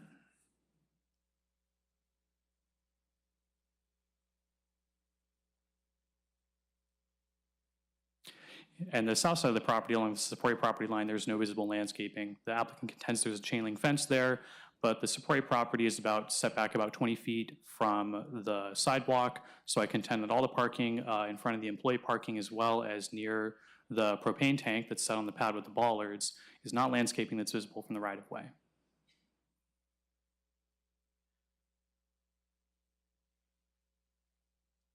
So I calculate the total visible landscaping about 1.2% of the site's developable area, noting that right-of-way is not a developable area for an applicant to utilize. And that concludes my presentation. Any questions of Mr. Howell? I have a question for you. So I'd asked this of the applicant, looking back at the March 2019 application and how the buses are proposed to exit from the transportation depot site. In the March 2019 application, it was in one direction. One of the major differences, as I understand it, is now they're exiting the site from the south. Do you agree that that's a significant improvement on the reasonable compatibility with other uses in the area? Or do you have any thoughts on that? Yeah, I don't think that it makes it any more reasonably compatible with the area. The main concerns that I have are the width of the street. Even though it's classified as neighborhood collector, City like Oswego doesn't classify neighborhood streets with construction widths, but Clackamas County does. And Clackamas County standard is for a 36-foot wide roadway. And that roadway is significantly undersized. So I have concerns about turning movements with the buses, irrespective of the path that they take out of the neighborhood. Thank you. Any other questions of Mr. Howell? Mr. Freoff, and I may be mispronouncing your name. Oh, you're good. Apologize. Oh, good. Yeah, my name is Jason Freoff, resident at 6150 Kenny Street, Lake Oswego. And I'm here to play the video.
Did you have any other comment that you wish to make in addition to the videotape?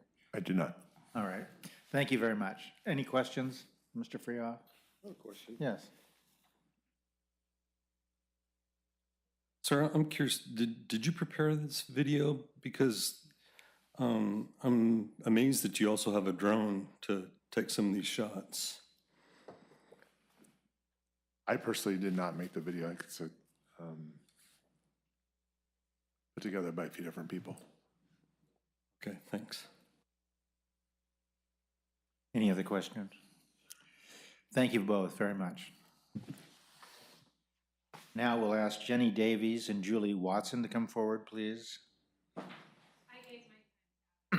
Okay, thank you for that. I didn't make note of that. Lisa Vopel, would you please come forward with Ms. Davies? And Ms. Davies, I understand you have some slides you'd like to present. Please go ahead. You have 3 minutes. Address Co-Chair Smith's question too. That was a montage of we put together in order to show this how the roads and the intersections were all linked together. So it was clips. Some of it was new and some of it was old, but the intent was to show the whole route. I know, but it's like I keep seeing a lot of the same images, and we just have different people coming up and presenting basically the same images. And I guess if every member brings a 3-minute video that somebody else prepared for them, whereas the applicant only is limited to a certain amount of time, I'm just struck by how members of the public have pictures of drones. That's why I asked the question. So. Yeah, well, you're right. That was a cut from the original drone footage. And our goal is to try to make a coherent, to show exactly what the path was. So, and half of that was new video and some of it was the older video. Yeah, thanks. Mm-hmm. I want to talk about the Southwest overlay. There are 12 overlays in Lake Oswego. The function of an overlay, it restricts the base zoning. So this area is not just zoned IP, it's further encumbered by the Southwest overlay. And the goal is to, of course, for all 8 overlays to create an internally consistent set of development standards to affect a particular purpose. 4 of the overlays in Lake Oswego protect existing residential uses from new residential uses, things like setbacks and maximum roof heights. The Westlake Grove overlay protects existing residential uses from commercial uses. And the Southwest overlay sets out 4 distinct purposes. The first is to make the residential and commercial development not just compatible, but complementary, and includes emphasis on a positive aesthetic and an economic impact. B and C are kind of standard boilerplate language for overlays, consistent design standard set. D is the purpose to create a transportation network that accommodates everything from freight trucks to pedestrians and cyclists, and to enhance the streetscape to be an inviting place for pedestrians. Again, it's the making complementary the residential and the commercial uses there. And then there's another set of Southwest overlay design standards farther down in the ordinance that emphasize attractive street frontage and building facade, and also public access infrastructure such as connecting sidewalks to the buildings and providing weather protection for pedestrians. What is contradictory to the Southwest overlay design standards is a concrete block wall. In fact, the design standards require articulation and fenestrations along streetscape building facades, and seem to be intended to prevent a blocked wall or warehouse appearance. And the signage forbidding public entrance contradicts the purpose to enhance a streetscape and invite pedestrians. And then finally, the last of the four purposes, unique purposes, is to buffer the adjacent residential uses from industrial activities. This is the first time the word industrial appears in the purposes. So just to review, it's a complementary, it's a desire to make these two different uses, residential and commercial, complementary, with emphasis on aesthetic, streetscape pedestrians, buffering the residential from industrial uses. This use here not only does not buffer the residences, but to introduce industrial use directly across the street from the residential uses flies in the face of the overlay. And disregarding the purpose of this overlay renders the other 11. If you could just finish, please. Yes, renders the other 11 Lake Oswego overlays vulnerable. Thank you. Thank you. Any questions for Ms. Davies in her individual capacity? I do have a question. Yes, Commissioner Lyons. Based on what you said, I won't presume your answer to this, but do you feel that the functional characteristics of the proposed use are such that they can be made to be reasonably compatible with uses in its vicinity, and based also in part on what you were just describing related to the overlay, do you feel that because of these requirements, any industrial use could be compatible with uses in the vicinity? Yeah, it's a good question. Thank you. I do think that some industrial uses could be compatible if, for example, they don't have a concrete block wall along the sidewalk and they don't have such harsh noise impacts or create such harsh traffic impacts as this use does with 200 bus trips per day plus 200 employee trips per day. That's pretty severe. So I can imagine that there are industrial uses that would not be so offensive to the residential uses across the street and would blend into this type of mixed-use scenario. Other questions for Ms. Davies? Thank you. Lisa Vopel, good evening. Hi, my name's Lisa Vopel, and I live at 566 Kenny Street.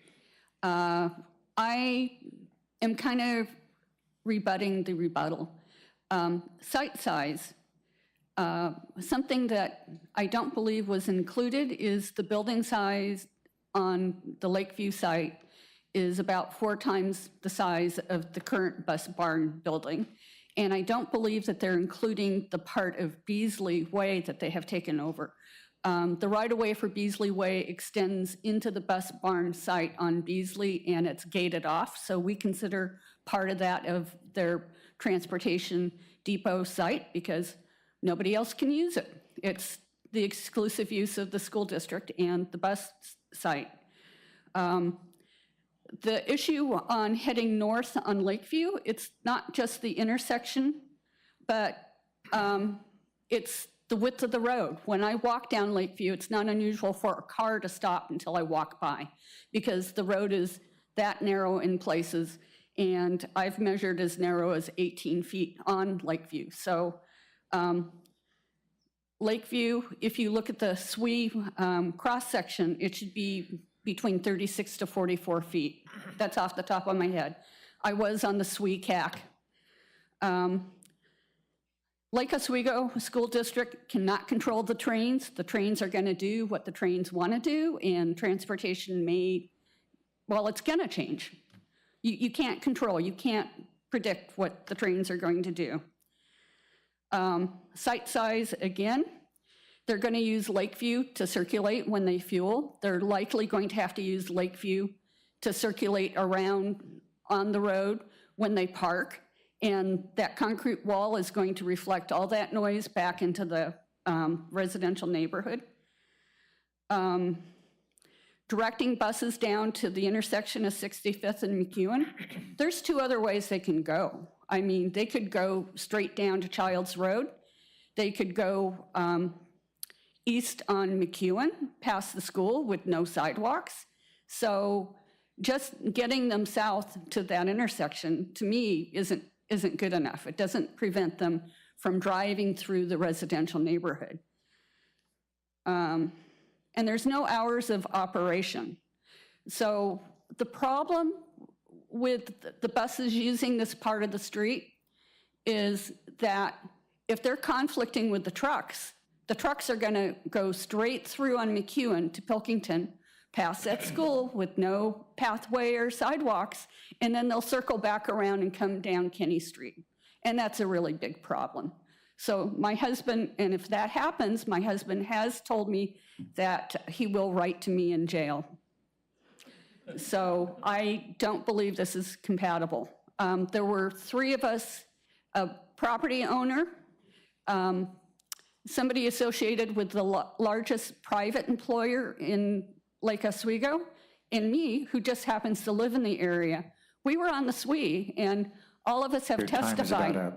We have all testified that this is not compatible for the uses. We were on the SWE CAC. So, thank you. Thank you. Any questions for Ms. Fopel? Thank you very much.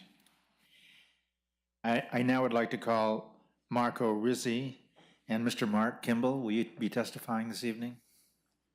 He was trying to give me my time, but I'll make him speak. While they're coming forward, remind the audience in the chair, when the red light is blinking, that means you're over time. The yellow light is a 30-second warning. So. Your call first. Mr. Rizzi? Sorry. Yes. You have 3 minutes. Please proceed. Yeah, I have a presentation. So thank you, commissioners, for having me here, and thank you for your time. My name is Marco Rizzi. I live in McEwen Road, 6155. Last time I speak here, I presented some observation, I raised some points about the propane tank.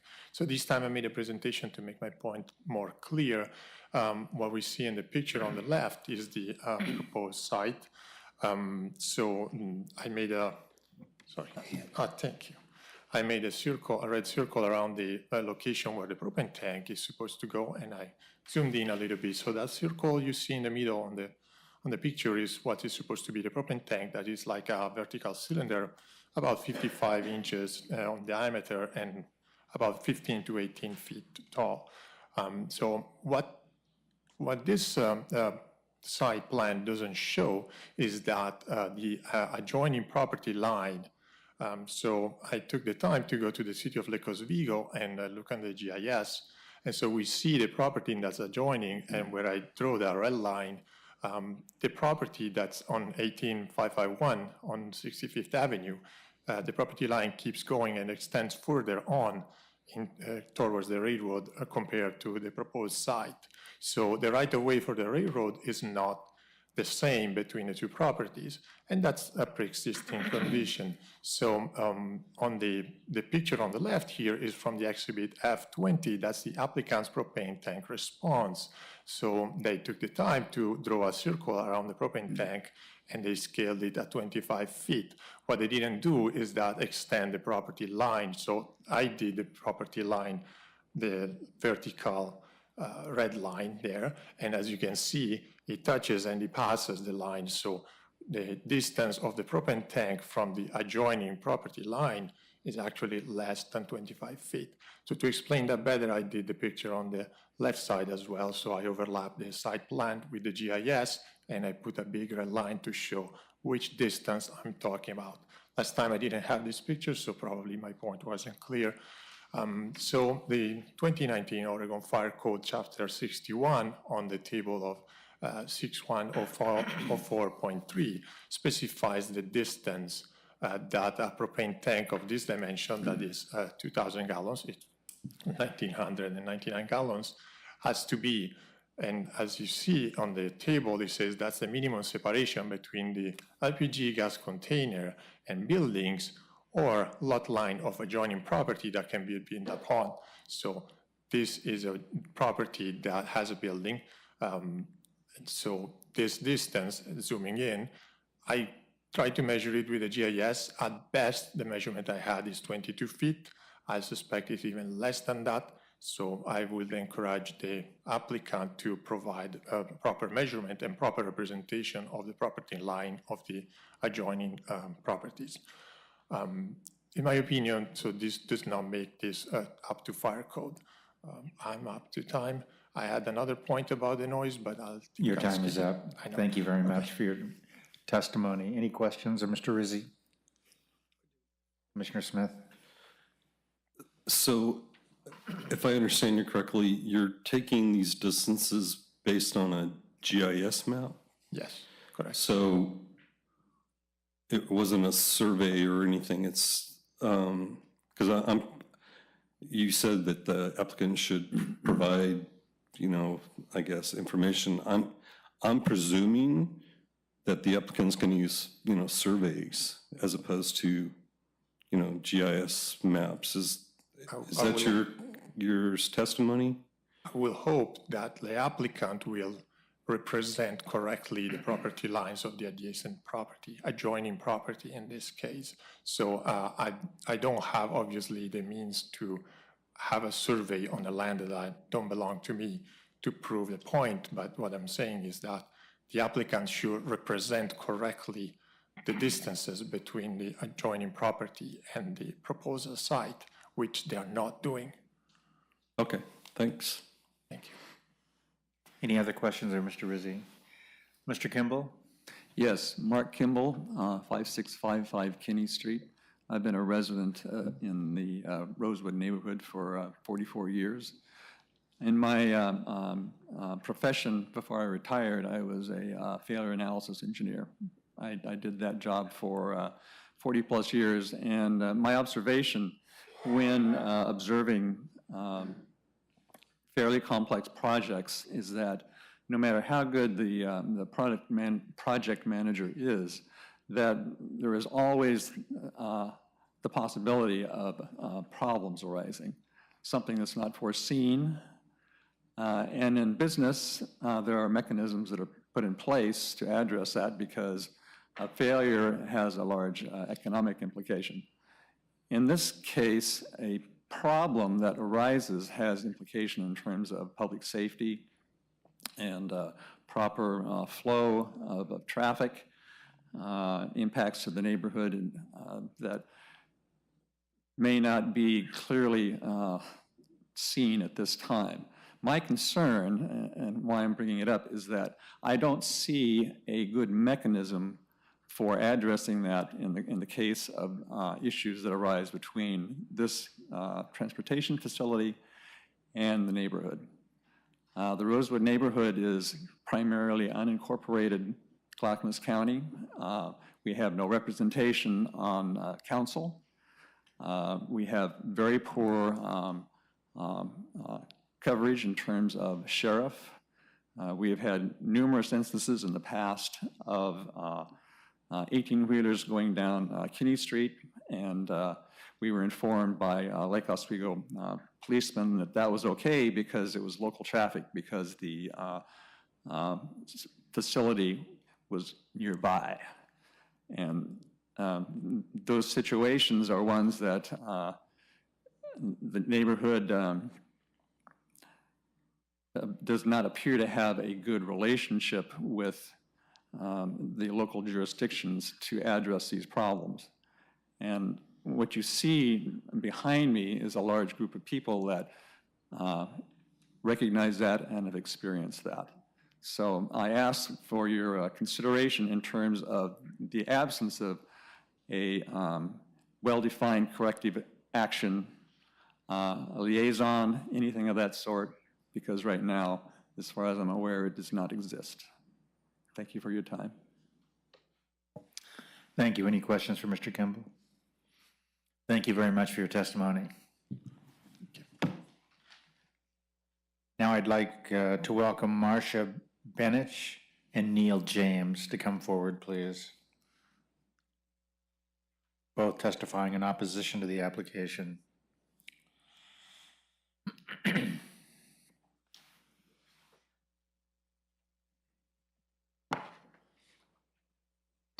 Good evening, gentlemen.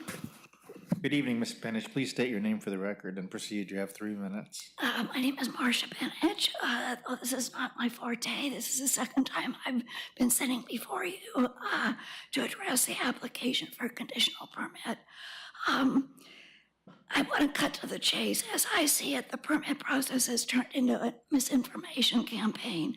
At best, those who opposed the Lakeview property bus barn location, those who will be affected by the incompatibility of the bus barn location directly I might be one of those, are being scapegoated and used negatively in the continued pursuit of the location. The assumption anyone who opposes the concept does not support the urgent need to focus on sustainability and ecological balance. Speaking for my neighborhood, I can tell you that believing in the environmental sustainability is of utmost importance. The city and the school district seem to be goaded with a campaign that Lakeview and only Lakeview can move electrification forward. This simply is not true. A detailed presentation 2 weeks ago that compared the two current sites unraveled that theory. In addition, 2 weeks ago, the school district admitted the bus barn did not have to be in city limits. Focusing on electrification is completely missing the point. The Lakeview location cannot go forward. It is hazardous and won't work logistically. ODOT said so and nothing has changed. Daily experiential ground evidence invalidates the contracted traffic study.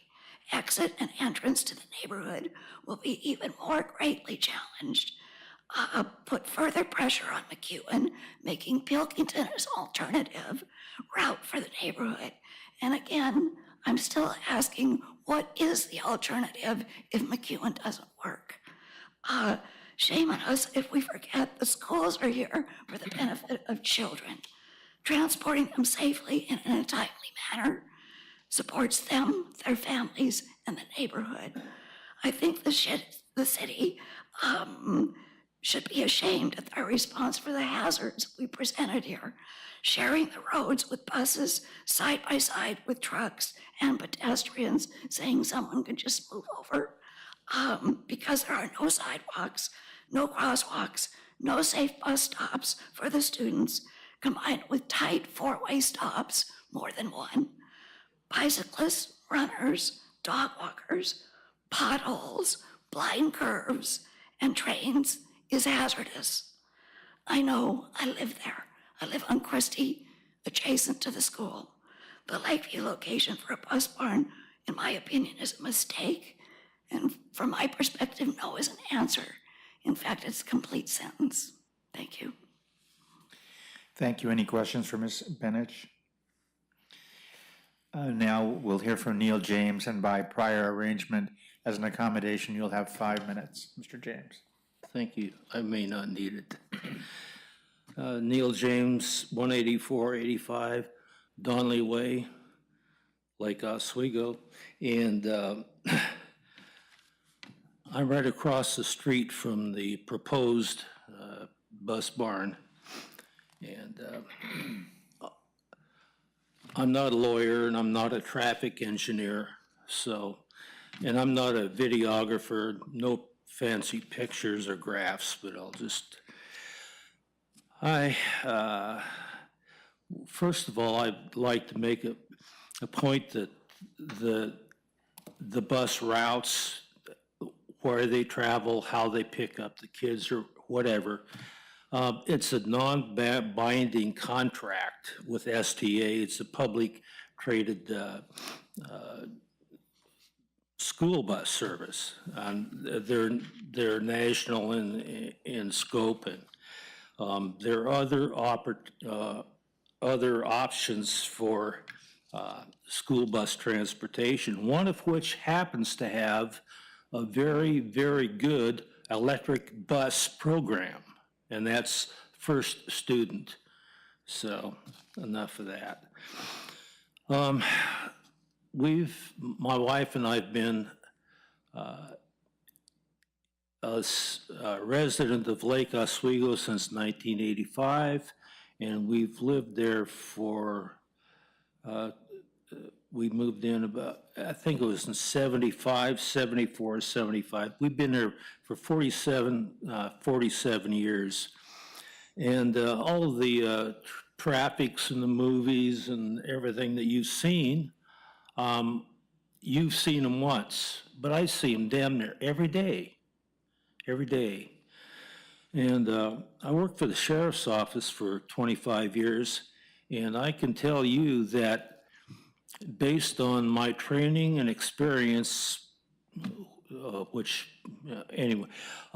that this traffic route, the combination of runners and trucks and other cars, the trains, it's just a wild card. It's a tragedy just waiting to happen. I've covered a lot of accidents when I didn't see them coming. Well, I've seen the same thing that you've seen. I didn't see them coming. Some of it's staged, I imagine. Some of it's not. But believe me, it happens not every day, maybe every other day. But that's, it's a crapshoot. And I think that the scheduling and everything that's important to get the kids to school is not worth a crapshoot if there is a chance that there may be a tragedy, either on at the intersection of 65th and McEwen, or going down past River Grove School on Lakeview. And it doesn't matter if you go to the right or to the left. Lakeview is Lakeview. To the right, you have a blind corner, and it's, well, you've seen the pictures. And to the left, thank goodness, the school district and their traffic, well, they gave up that route, which was the primary route last time they went around, and that has it's too narrow for all of the other uses for that road, and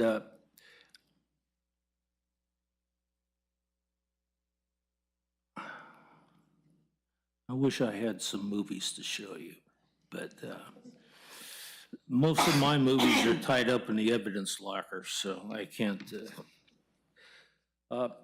That's about all I have to say. I think you get the picture. And I would encourage every one of you, whether you've been to the site or not, travel the roads, maybe a couple, 3 times, different times of the day, and just imagine some of the things that you might have seen in the videos that I've been playing. So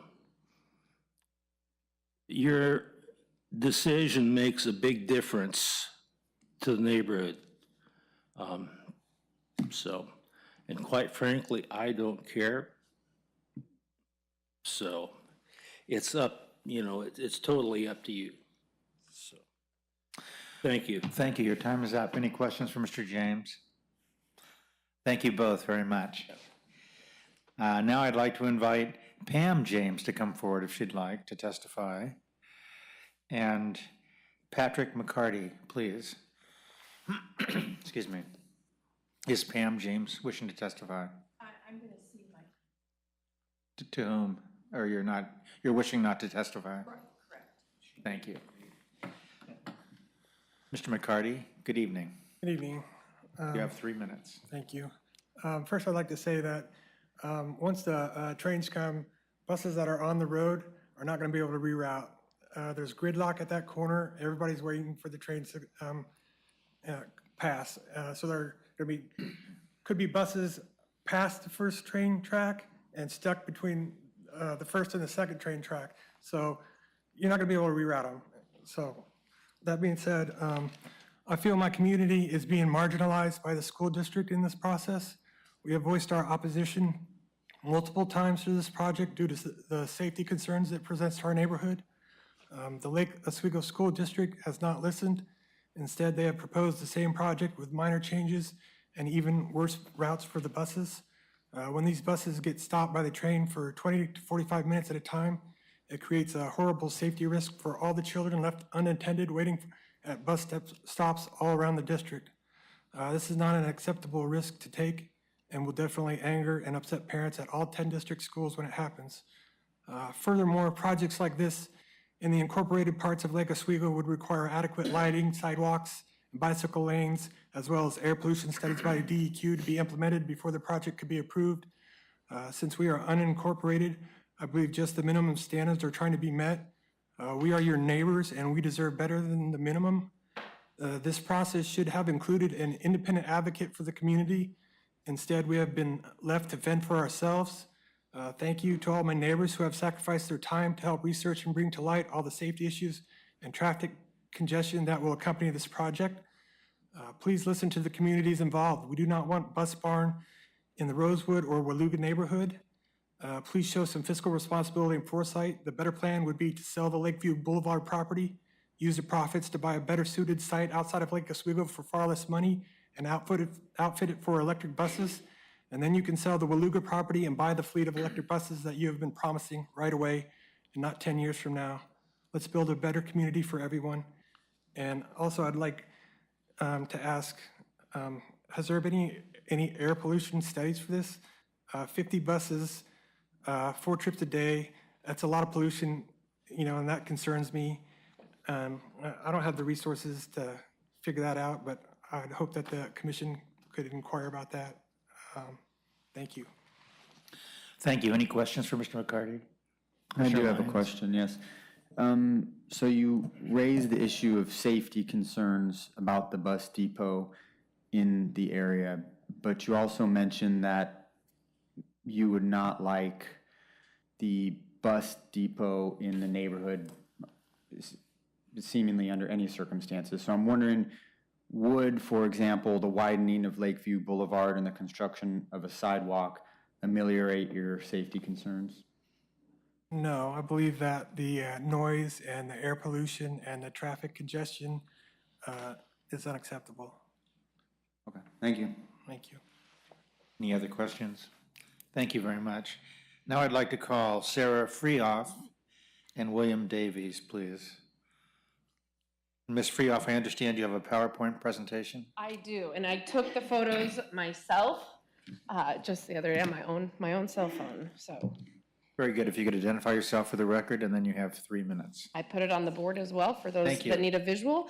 Sarah Freehoff, I'm at 615 Kenny, 6150 Kenny, which is actually Lakeview as well. It's the intersection of Lakeview. So our home actually enters off of Lakeview, even though it says Kenny. So we are very aware of this area, and I also work from home office. I'm an educational consultant, huge supporter of our schools, and have worked for 23 years in education and students. And so student safety has been one of the biggest things. I've worked in Salem for the Superintendent's Association for 10 years, and student safety, and very familiar with schools and that situation. Now I work from home as an educational consultant. Working from home provides me the opportunity to witness this traffic on a daily basis. I also have 2 dogs that I walk morning, noon, and night on all of these streets. So that is the foundation of where my pictures and thoughts are coming from. And we have a 16-year-old who I also take into consideration being walking and having a student living in our home. So with that being said, the slide, clicker, sorry. The point that I'd like to bring up is against the conditional permit 4 criteria, which is the site cannot be made compatible with the existing residential or commercial IP uses. The staff report, which I pointed out here, speaks to sharing the road and no time delays from this, but it never mentions the safety, as you've heard so many stories tonight. The safety of our children, pedestrians, and other vehicles.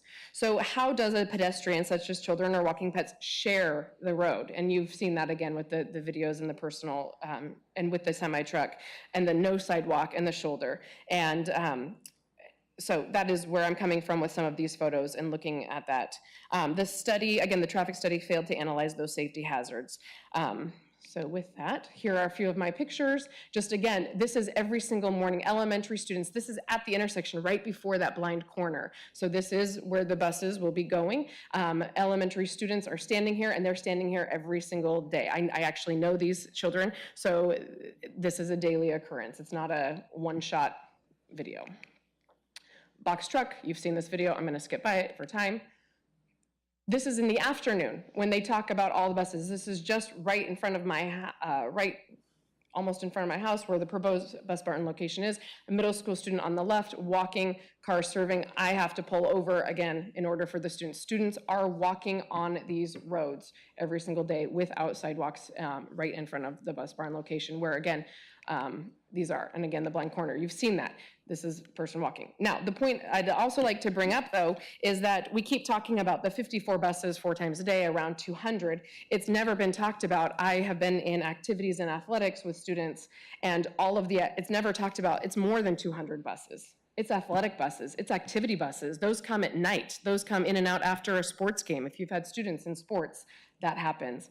My time is up. I'd like you to think bigger about it's more than the 200 buses, and it's the safety of our children. Thank you. Any questions for Ms. Freehoff? Great. Thank you very much. Mr. Davies? My name's Bill Davies, Benfield Avenue. Just a few quick comments, because I think I don't have a whole lot to add to what's already been said. But I did want to emphasize the relative size of the two plots, because that seems to be one of the core issues, and that's what is, my understanding is, that's the main impetus for moving to the Lakeview site.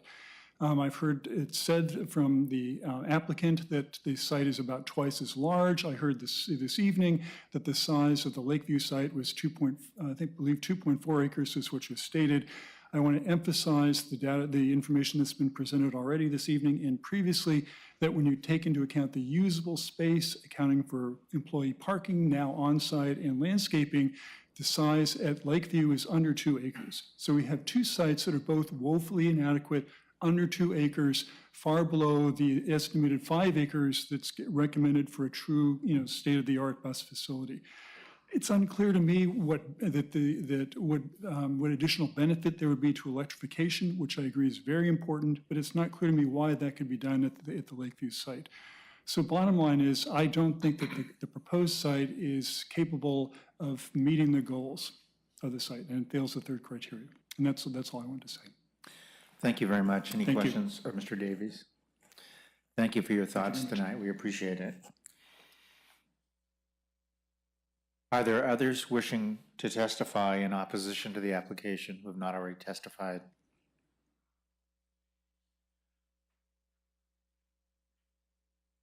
Sir, did you want to testify in opposition? My wife stepped out to the bathroom too. She'll be in. I'm sorry, I have difficulty. My wife stepped out to the bathroom. She'll be in a second. She wants to say something as well. I'm a small. Please identify yourself. I'm Billy Davis, 5836 Lakeview Court. We live in a cul-de-sac right outside the exit to the roofing company that's on Lakeview, so we witness all the trucks coming in and out all day long and all the close accidents throughout the day, a lot more than what you've seen on the video.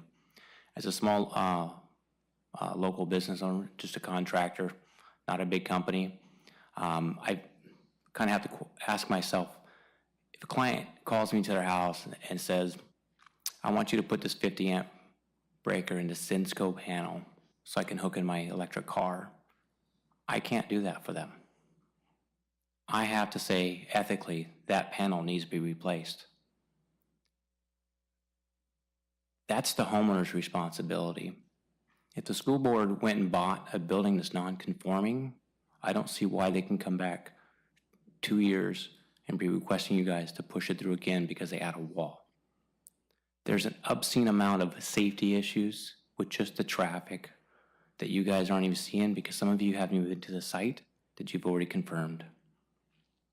I ask you to go meet my daughter at school at Lake Ridge Middle and walk with her home.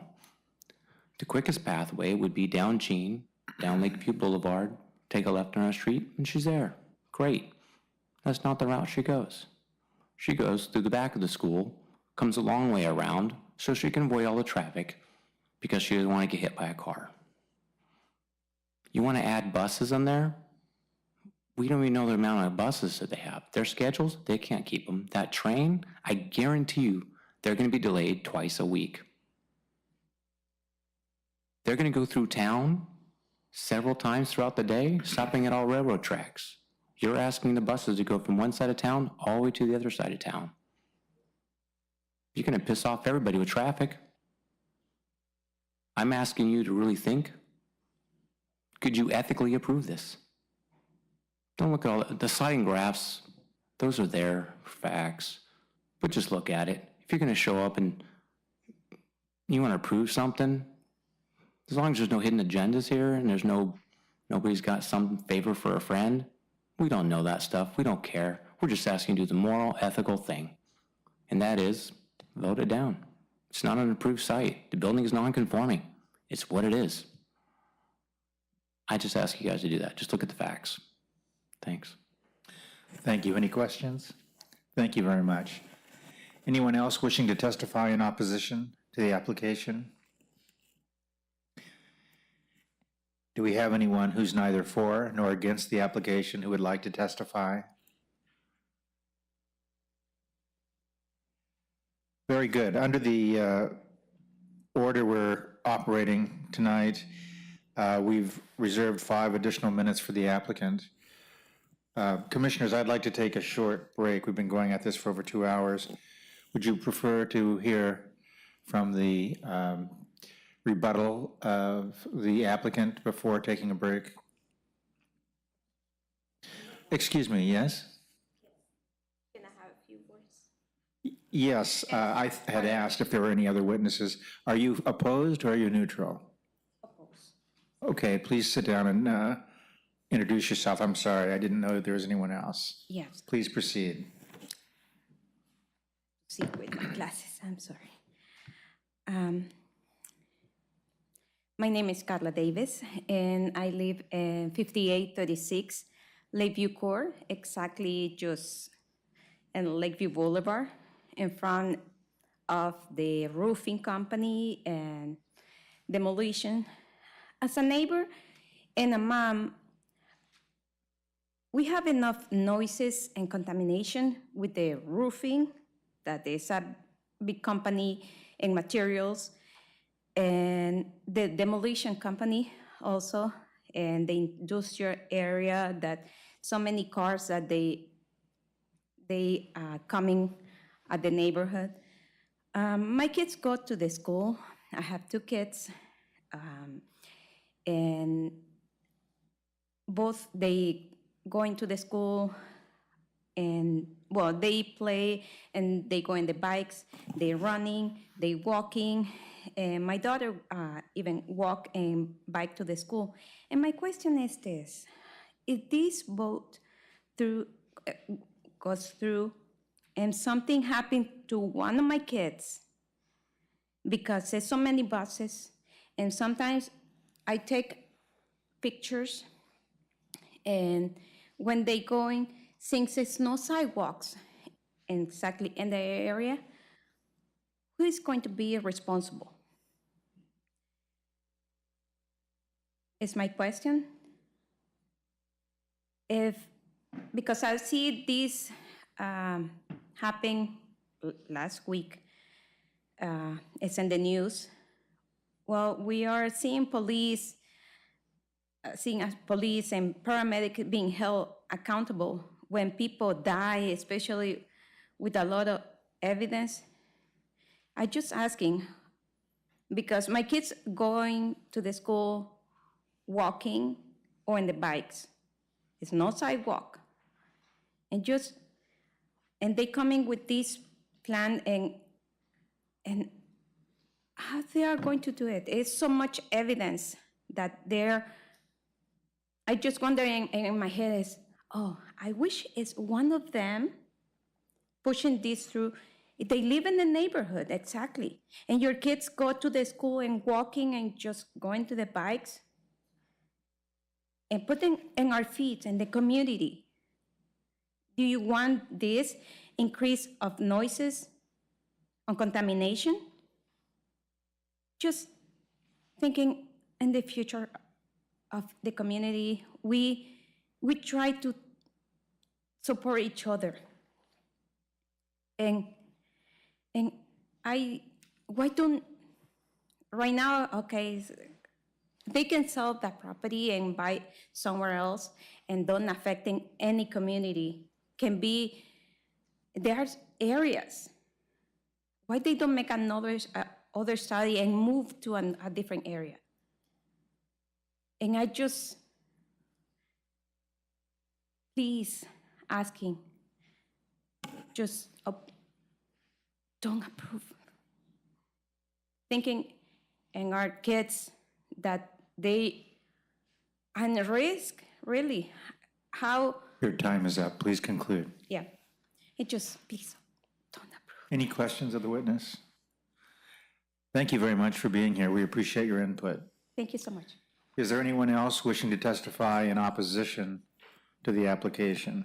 Opposition.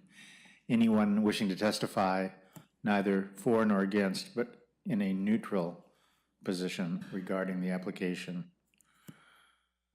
Very good. I was mentioning whether we wanted to take a break before rebuttal or final presentation by the applicant. Do commissioners have a view on that? What would Okay, we're going to take our, if staff is not objecting, we'll go ahead and take a short break and then resume in about 5 minutes. Thank you very much.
was a long 5 minutes. Good evening. We'll continue with the hearing on LU 22-0052, the Transportation Center at 6333 Lakeview Boulevard. Under the orders we're proceeding under tonight, we now have 5 additional minutes for a summary rebuttal by the school district applicant, if you'd like to use it. Please come forward.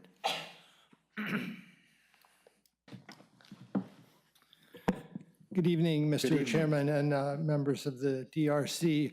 On behalf of the school district, I'm Lee Layton, a planner with McKinsey, 1515 South East Water Avenue, in the record last time.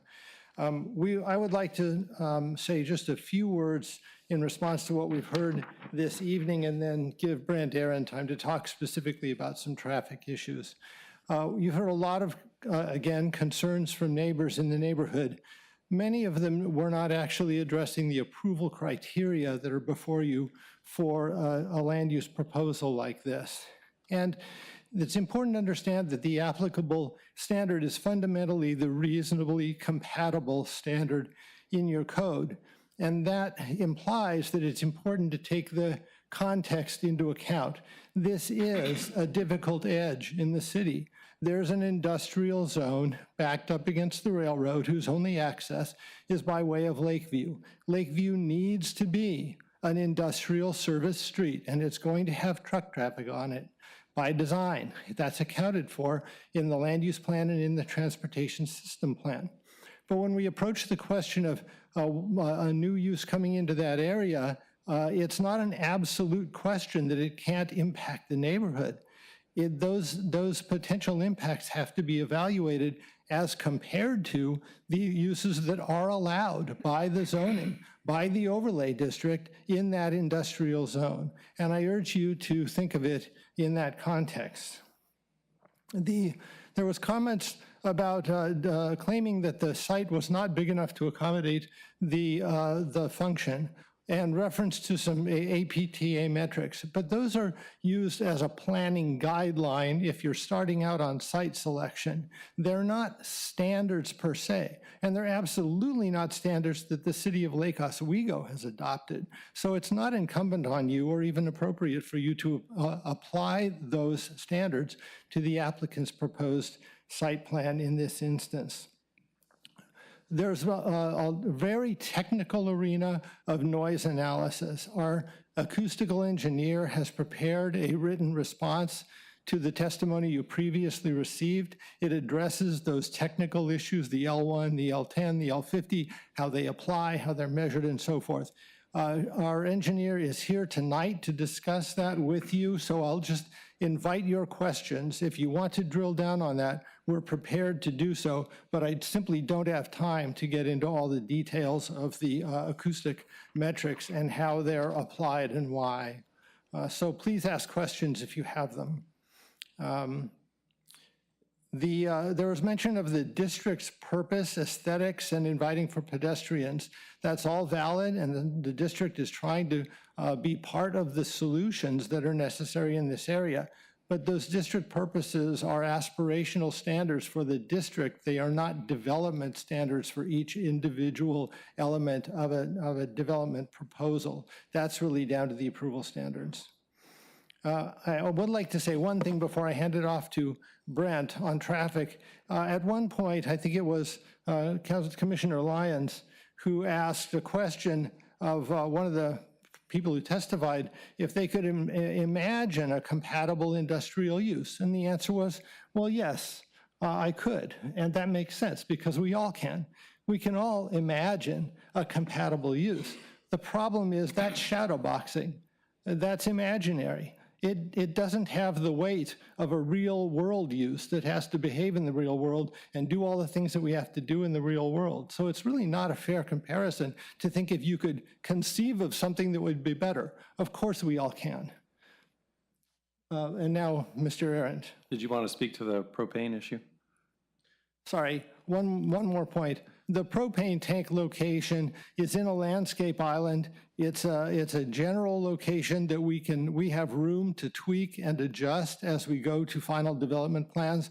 We're highly confident that it'll be feasible to tweak that location and ensure with survey data that we are maintaining that 25-foot minimum setback from a neighboring property. Thank you. Okay, again, Brent Arend, traffic engineer with McKenzie. Couple things real quick. The condition on the signal, I believe it's B9. We prefer the revised condition that we discussed earlier, where we limit the amount of buses that are there until the signal is operational. We'd ask that you approve that. And then I just want to reiterate that we've looked at safety. We've looked at the turning movements. We've looked at the sight distances. We've looked at the operation of the intersections. And the school district has made concessions to address the neighbors' concerns about noise and which way the buses are going. And so we've done what we can to make this as compatible as we can with the adjacent neighborhood. And with that, we'd like to invite you to ask us questions on any technical point that is on your mind. Thank you.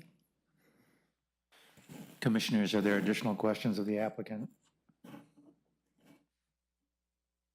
Commissioner Dews. If I can get my microphone to work. Okay. There you go. Yeah.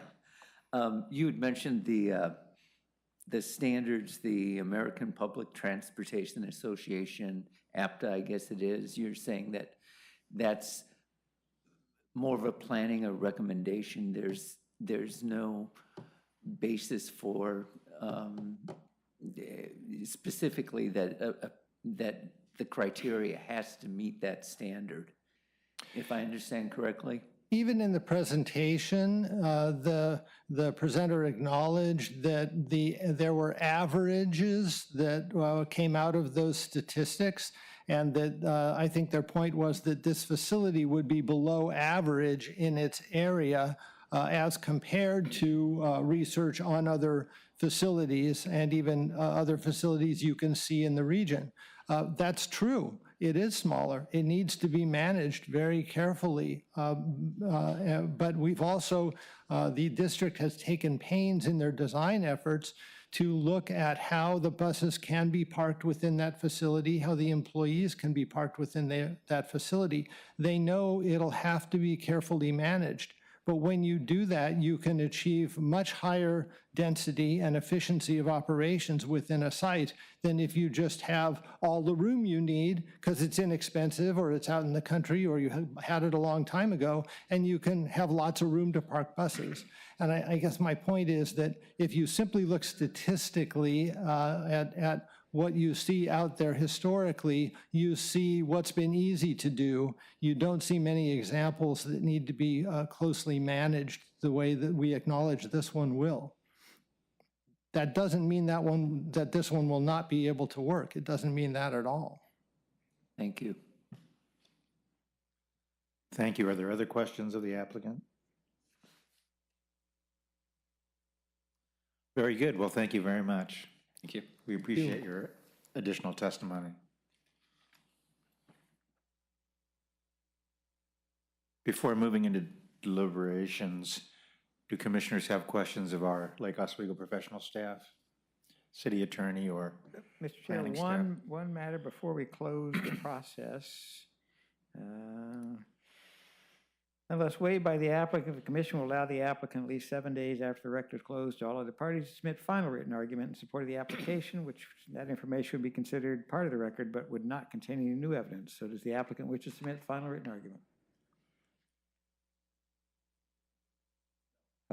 No.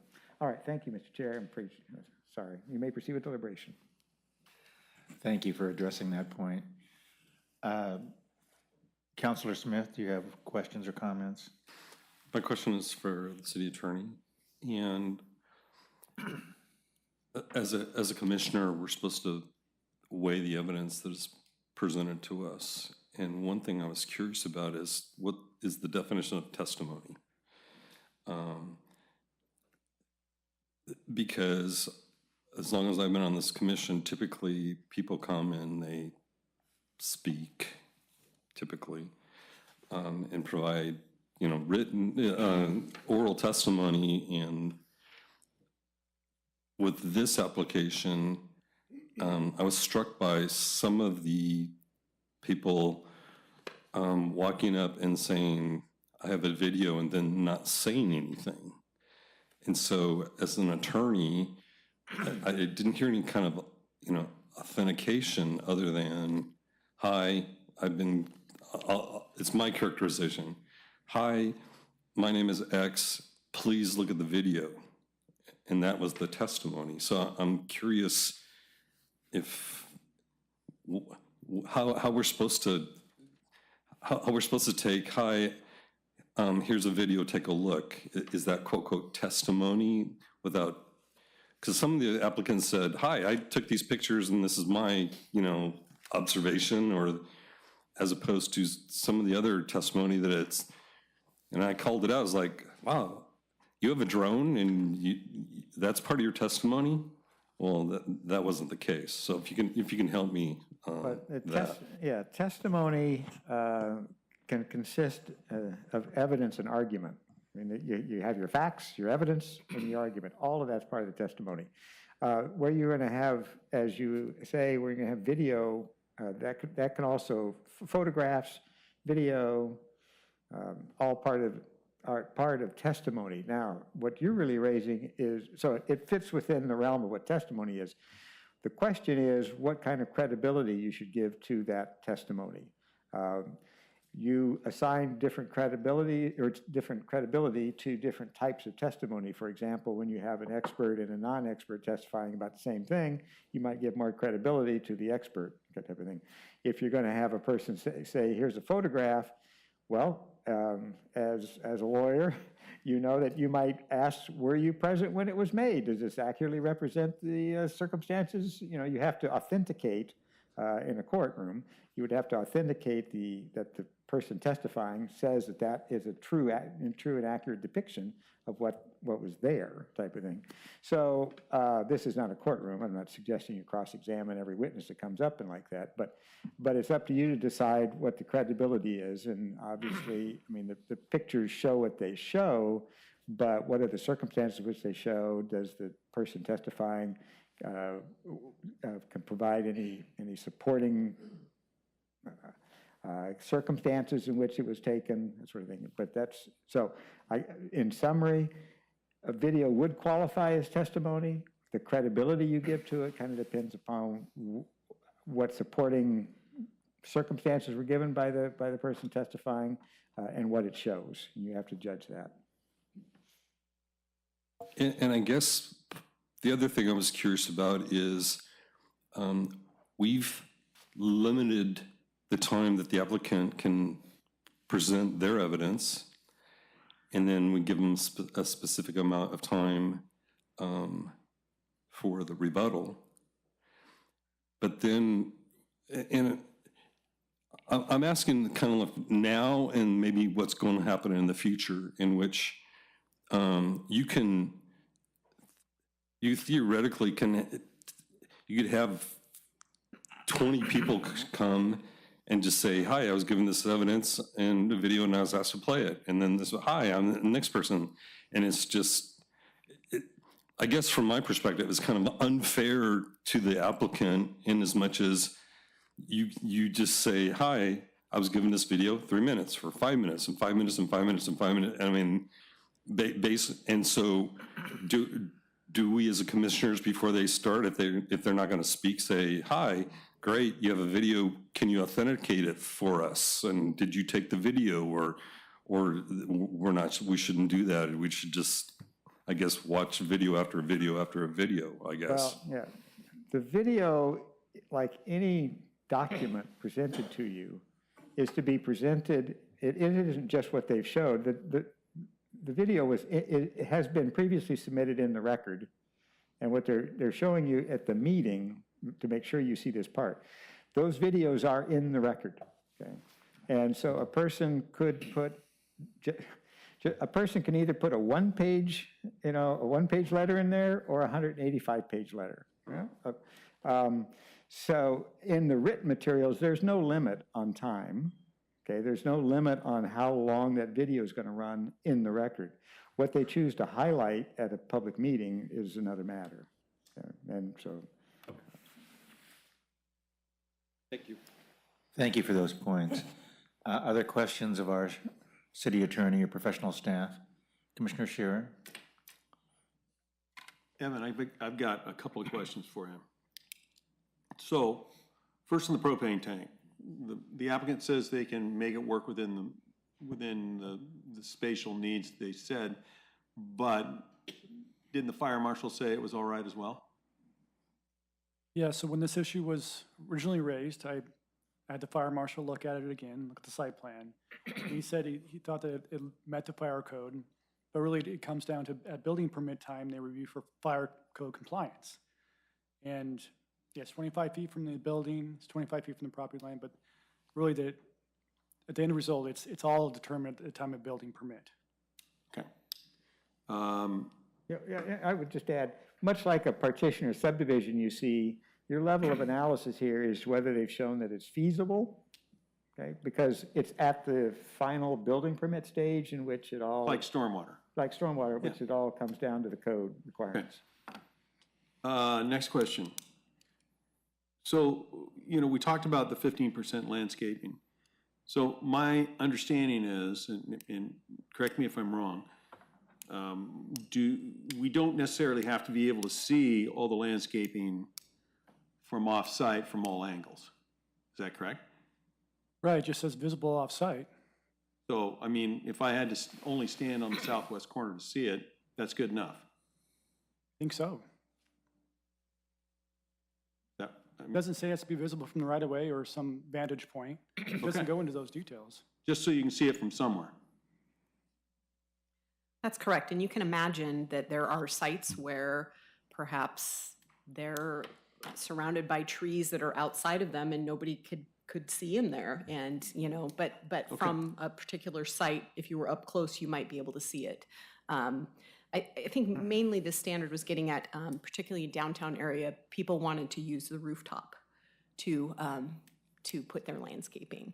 And so that's where the visible from off-site, but off-site is not defined. It doesn't have to be from the public right-of-way necessarily. It doesn't mean that all the landscaping has to be visible from off-site, because that could be almost impossible in every site that you can stand in one spot and see all of the landscaping. Okay. But I could, on a roof, I could get the fire truck to lift me up there. Okay. There could be topography, and the other thing that's interesting in that list, it says e.g., okay, a courtyard, and part of that off-site, such as a courtyard. Okay. Well, if you have an interior courtyard, that's not visible from off-site. And then the landscaping in the courtyard is not visible from off-site. Okay. Last question. On the noise. So we don't have any noise regulations. So does that mean DEQ or OSHA then trumps us? And we have to follow those? No. No. No. That's just a recommendation. That is a sort of a guideline. Yeah. Our land use regulations, first, we have land use and then we have a noise code. Right. Okay. Okay. Our land use regulations goes to impacts and kind of uses some general noise stuff, but yes, there's no decibel, there's nothing like that. There's nothing that says we're going to borrow DEQ. This sort of thing. So we could disregard it or regard it. You can. I think it can be used as a guideline of what would be community acceptable, if you will. Okay. So. All right. I understand. Thank you very much. Thank you for those questions. Other questions of staff? Commissioner Sangri. We heard comment about the inappropriateness or non-conforming wall that's being proposed, a flat masonry wall. I don't recall that there's anything in our codes that talks about the requirement for articulation or some other visible frontal feature of a wall. Do we have such requirements in our codes? For the 10-foot wall you're talking about? Yeah, there's no requirement for articulation. You look at the minor variance criterion and talks about impacts to surrounding properties and things like that. But no, there's no the fencing code standards, which Yes. applies to walls, doesn't talk about that it needs to be transparent or any articulation or a variety of materials. It doesn't go into those specifics. Yes, thank you. I will add that it does require landscaping in front of the wall if it's over a certain height. And the articulation in the southwest employment area applies to the building walls, not to the fences or landscape walls. Any other questions of our professional staff? Hearing none, we'll proceed to deliberations. Commissioners, this is our opportunity to discuss and deliberate on the application. Any thoughts you'd care to share?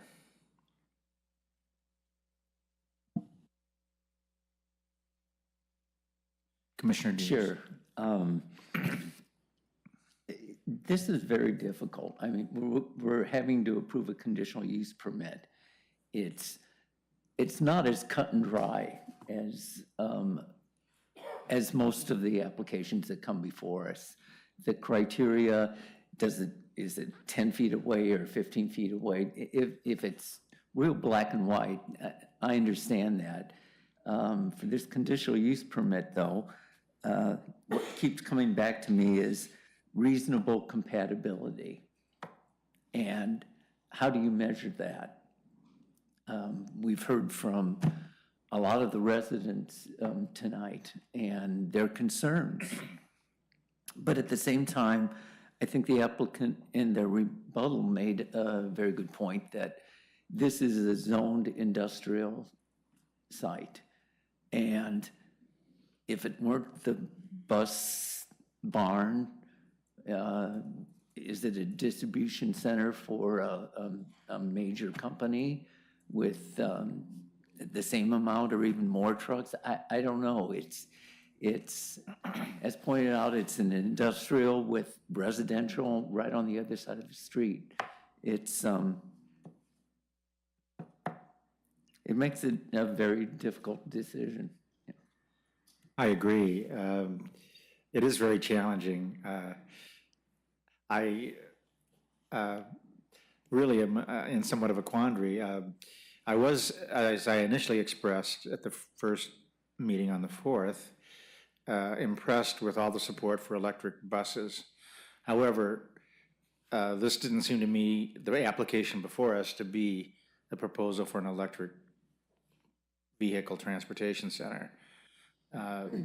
And I had asked the city attorney at the outset what weight we could give to testimony in support of the aspirational goal eventually at a non-scheduled date by the school district to have electric buses. And I understood the city attorney to say, well, it would be no weight because it's not part of the criteria for this specific application before us. So I do have great respect for the Lake Oswego Sustainability Network, Mr. Duke Castle, and the board of the other board members of the network. And we've seen some written testimony and other testimony from them, but I feel that that is not part of the criteria that we're supposed to apply. And it really, for me, comes down to compatibility. Does the school district have a burden to establish that this, in my mind, I'm thinking this proposal is significantly better, particularly with respect to reasonable compatibility with other uses in the area, both commercial and industrial uses and residential uses. Have they shown to me that this proposal, in a nutshell, to turn right, as I recall it, coming out of this side instead of left or the other direction, is that an enhancement to the reasonable compatibility with other uses in the area? And I think Mr. Aaron, if I heard him correctly, said in substance, we've done the best we can to make it as compatible as possible with the area. And I'm just not sure that, in my mind, it's a significantly more reasonably compatible use than was the first proposal. So that's kind of where I'm thinking, but I'm certainly open to hearing other thoughts. Well, for me, my quandary is I think the building and the site comply. The size doesn't matter if it works for the user that's kind of up to them. The landscaping's okay, the propane's okay, sound, you know, I think the applicant has shown that it'll be okay. What bothers me a little bit is the traffic, and that's what bothered me the last time we went around. I'm not sure Mr. Aaron's isn't correct, and we would be better off going to the left and the right. I mean, I think you have less train traffic. Of course, that puts all the buses down there on Jean, which I don't know if the neighborhood wants or doesn't want, but in many ways, I think that's a better route, the route we had before. You make a very good point. If UPS wanted to go in there and put a small hub in there, you know, you'd have all these box vans running around. So for me, it's the traffic impact that these buses are going to put on the neighborhood. And I haven't really figured out what I want to do yet. Thank you for that. Any other comments? Commissioner Sangre? Yeah, colleagues, I'm trying to separate these criteria into a set that can be measured objectively and a set that have to be measured subjectively. Traffic, groundwater control, noise, these are all, from my point of view, very objective, or we have very objective criterion against which we can measure those. I think, for example, on traffic, that the professional reports that we have seen and the critical review by staff give me confidence that we do not have a traffic problem. We do not have a safety problem that is outside of the standards, because the standards are objective, and I trust the professional capabilities of both of these groups who have reviewed that. So I don't have problems with things like traffic. I don't have problems with things like the train. I don't have problems with things like the noise. It is the one major subjective element, which is these words, reasonable compatibility, that are the only thing in the way of my approving this. And I don't know how to apply that other than subjectively. And this brings in all the issues of social equity and economic equity. And we're faced, in my mind, with an issue I don't want to deal with, and that is that there is a disparity throughout this neighborhood. As an example, we saw the representation of what it would be like to walk from someone's home to the school, and a muddy street and a narrow road and traffic. That's all very, very important. I wish we had a way to address that. And that, from my point of view, is part of this reasonable compatibility. But then I step back and say, we already have a lot of reasonable incompatibility going on right now. And I can't imagine that we have many other applications on this particular piece of property that would be any less compatible than the one that's being proposed. I happen to agree that buses are likely to be a moderator rather than an aggravator of the safety and traffic issue, because they go more slowly, they have professional drivers who are more careful, they have big flashing lights that slow everybody down. And so, again, I come back to my main point. When I look at the objective criterion, I can't find anything that allows me to lose support for this application. But this reasonable compatibility is for me still a barrier. Anyway. And I think at the beginning of our hearing tonight, staff clarified that as to that element, it is a subjective assessment. Right. Commissioner Smith? So what struck me about this application is that it's in an industrial, it's an IP zone, industrial. And it just so happens because of the proposed use require a conditional use permit. And so if it was, as some of the other commissioners have said, if it was an industrial use, then it's permitted by right. And so because it's a transportation, instead of there being semi trucks going in and out of this site, because they're yellow school buses, then they have to come to the city and get a conditional use permit, basically is the way I see this. And so I've gone through the criteria. From my perspective, they've met the criteria, and that's what we're supposed to apply. So then there's this reasonable compatibility issue, which everybody is bringing up. And when the members of the community spoke, and a lot of the videos that we saw, from my perspective, one of the things that was causing a problem in this area was the semis. And so we saw a lot of videos of, here's this another semi, and we have to go around the semi. And I thought to myself, well, who's enforcing the semis parking in the middle of the street, right? Or what all those other issues. So I guess thinking about what my dad might say is like, be careful what you ask for, because as, Commissioner Scheer said, okay, so we disapproved yellow school buses, and now you're going to get UPS or Amazon trucks flying in and out of there. If I was a member of, and we don't know that, but if I was a member of the public, I agree with the idea about if there's a yellow school bus, people drive more slowly.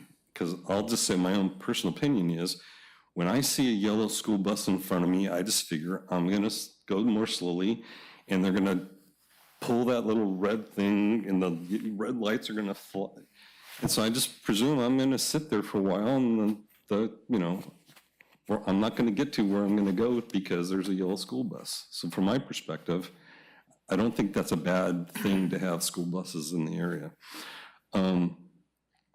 I was on the commission when the previous application, and what my sense before was that the neighbors didn't want the buses going up and down Lakeview, and I heard a lot about sidewalks and muddy streets and walking through, and to be honest with you, my personal opinion, it's not economic. It's not that we're, picking on this neighborhood. I'm originally from California, and what really surprised me when I moved up here is Lake Oswego doesn't have any sidewalks, right? I mean, where I live, I literally can't walk a lot of places because I'll get run over. And it's not because I'm economically challenged. There's no sidewalks and there's no streetlights. And being from California, I was shocked. So I don't know that any place that the school district would put a depot, there would be sidewalks and streetlights. I guess maybe there is, but that's the part of it, I guess the analysis. So what strikes me is that we as the commissioners are supposed to take the criteria, and do I think that in an industrial area, yellow school buses using this site is reasonably compatible? From my perspective, it's probably a yes, in as much as it's probably more compatible than semis or UPS trucks going in. So From my perspective, I would support the application. So that's all I have to say. Thank you. Thank you for those comments. Any other comments commissioners would like to share?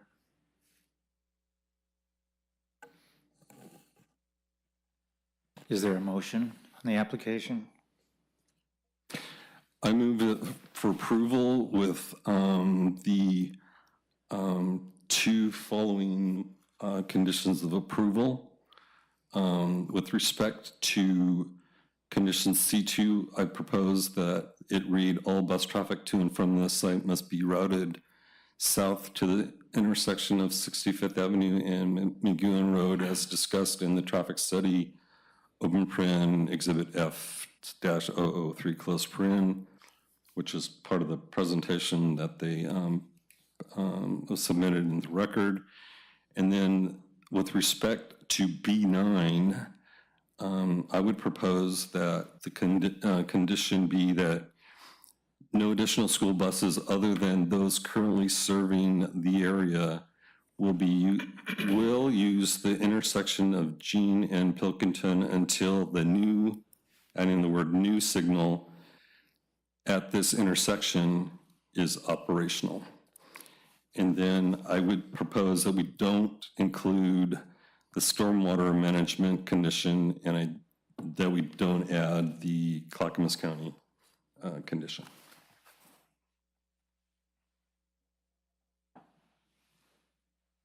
I'm sorry, could you reread your B9? You had a modification. Sure. To B9.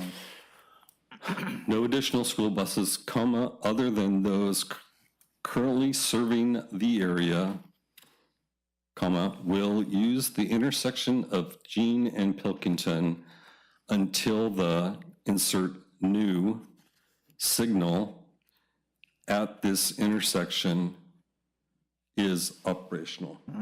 Okay, thank you for that. So we have a motion. Is there a second?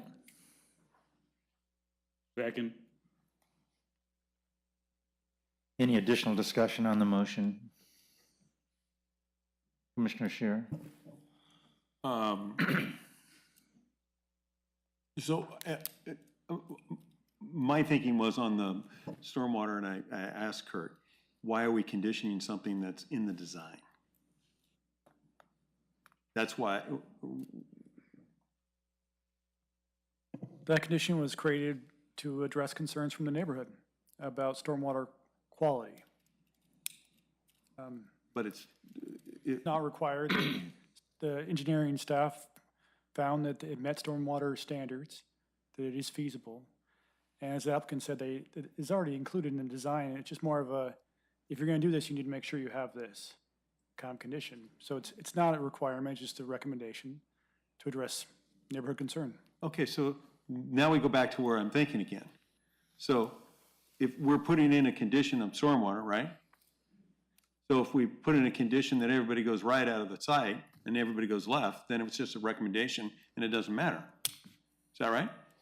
Well, this condition's enforceable because there's a building permit that you have to get approved, and this would need to have this design. Okay. But, so it's more, if we put the condition in, it's more than just a recommendation. Right. It is. I think the language was, and I always get in trouble, again, we're looking at feasibility at this level. Yeah, yeah. And so when you get conditions that say, well, based upon the design they proposed, well, okay, so that would be a condition if that is in fact the design that is used. So you're listing the conditions so to make sure that they follow through on what they kind of saying they might use. If they use what they have proposed, okay, but there's no, they certainly could, the goal ultimately is to meet the Stormwater Management Code and manual standards. So if they come up with a better way to handle it, they can propose that to the building official, and because that is, if you build this, if this is what you're proposing, then you would need this condition. If you propose something different, you see, that's where it is not locked in, because you're looking at, they haven't done all their stormwater testing yet, and so they may come up with a better way. Ultimately, it's up to the standard in the engineering department to determine that it meets the runoff requirements and the water quality requirements, and according to the manual it's already adopted. So it's that part, I think, is more of a suggestion, because if they do what they have proposed, fine, then they would be required to do it. But there's nothing there that says that they have to use that method. Okay. Is that the case whether it's a condition or not? Yeah. Okay. Yeah. Again, when you're looking at subdivision partitions, it's the same deal. You know, they come in and, you know, they haven't done all their testing because they haven't done the 100% yet. So based upon what we know, this is what we think will work. So that's the feasibility level, right? So when they come in for the actual plans, when they actually, you know, to the engineering, they have to show that it in fact will work with all the updated data, or they have to come up with something else. Thank you. Do we leave it in? Take it out? That's his motion, but you're asking him if he wants to amend the motion. I don't want to amend my motion. Okay. Because I modified the conditions that were already there. Okay. And there was some suggestion about eliminating parking in a certain area by an intersection, which I understand the traffic engineer would have to evaluate independently, and that's not part of your motion. That's right, because I understand that's covered by the city engineer. Right. Parking enforcement. I understand that parking is controlled by the city engineer, and we can impose conditions on parking. Can we, jurisdictionally, I mean, are we just limited to the front of the property that we're considering? No, I guess not, because when I say you can't regulate parking, that has nothing to do with the jurisdiction or the frontage. not jurisdiction, but I mean, are we limited in our purview on this LU 220052 to the frontage of on Lake Ridge? I mean, Lakeview. Well, no, you can impose conditions you think they're necessary to mitigate the impacts, but what I'm saying is, wherever that be. That's good. So we could say, we would make a recommendation that we want no parking on the corner down there? I think you can certainly make a recommendation to the city engineering department to look at that, because again, it is within the purview, it's regulated under separate code for a city engineer says where you can park and where you can't park, because circumstances always change, you know. Okay. And for example, if I could, I think we had a proposal for one of these developments over here that we said, well, there should be a requirement for, 2-hour parking. Okay, limited to 2 hours. Well, circumstances change. Maybe that should be 15 minutes, because it all depends on what the businesses go in there and that sort of thing. Does that put them in violation then of their conditional use approval because the city engineer changes the parking? So that's why you don't put parking standards in. But we could recommend. You can certainly recommend to the city engineer. Would that be a recommendation or a condition? That would be a recommendation. So I think what you would do is have a separate motion after you approve or deny, that'd be approval. All right, then you would also have a recommendation to the city engineer to do something, because that's kind of unrelated to the scope of the application. So if it's unrelated and it goes down, we could still make the recommendation to change the parking. Well, if you vote to not approve the application, then what's the purpose of the motion? I mean, there's no generation of traffic, but that's. Well, we can still, I mean, it's a recommendation. Yeah, and I suppose you could also make I take that back a little bit. If the commission votes to deny the application, there's a chance for appeal, right? Yeah. So if you want to take a separate motion and say, if this thing does get appealed and if the council does overdo it, we do recommend the city engineer do that's your purview. Okay. It's only a recommendation. And what is entailed with the city engineer's analysis the elimination of parking recommendation if one were to be made? In other words, Yeah. is that a 5-year process that takes multiple hearings and analyses? Is it a? This would be the time for our traffic engineer, who's been waiting patiently, to pontificate on that very question. Good evening, Ms. Rooney. Good evening. Nice to see you. Thank you. I'm Erica Rooney, Public Works Director and City Engineer. A parking removal request is not a 5-year process. As a matter of fact, it's something that we get a lot of requests for throughout the year in various places, and we go out and analyze a number of things associated with it. The impacts to the neighborhood, would it move a problem? So it's a standard thing. We can probably analyze it within, a few weeks. Very good. I wasn't meaning to be critical. I was just hypothetically saying that. Yeah. I appreciate that explanation. Thank you. Yeah, but we do take into consideration the impacts that it causes. So we do like to observe it at various different times of the day, in the evening, during peak hours, during some of the times that the folks were looking at the videos here today. So we take several opportunities to go out there and observe before we'd make a recommendation. Thank you for that information. Any questions of the city engineer?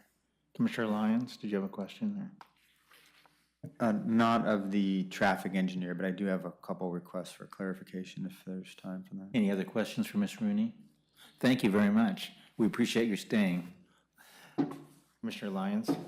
Yes, one, and I think, for my own benefit, but I think this might also be beneficial to the community, is clarification on the applicability of the conditional use permit requirement.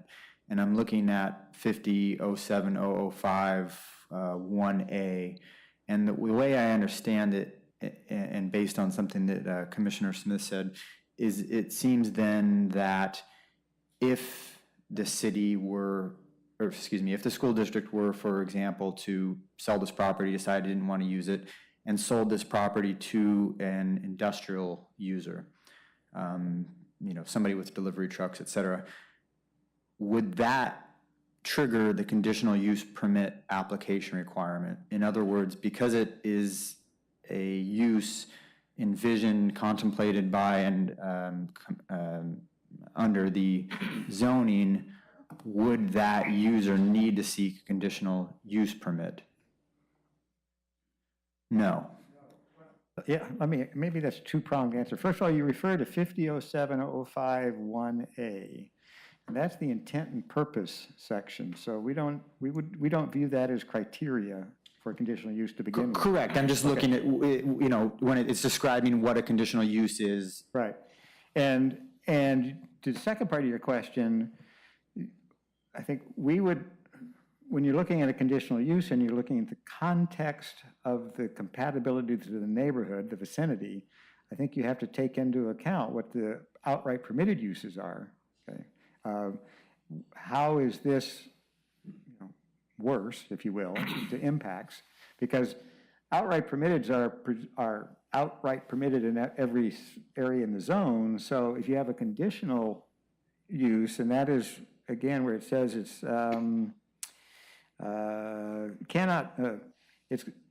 which are not entirely compatible with other uses allowed in the zone, cannot be permitted outright, or outright permitted.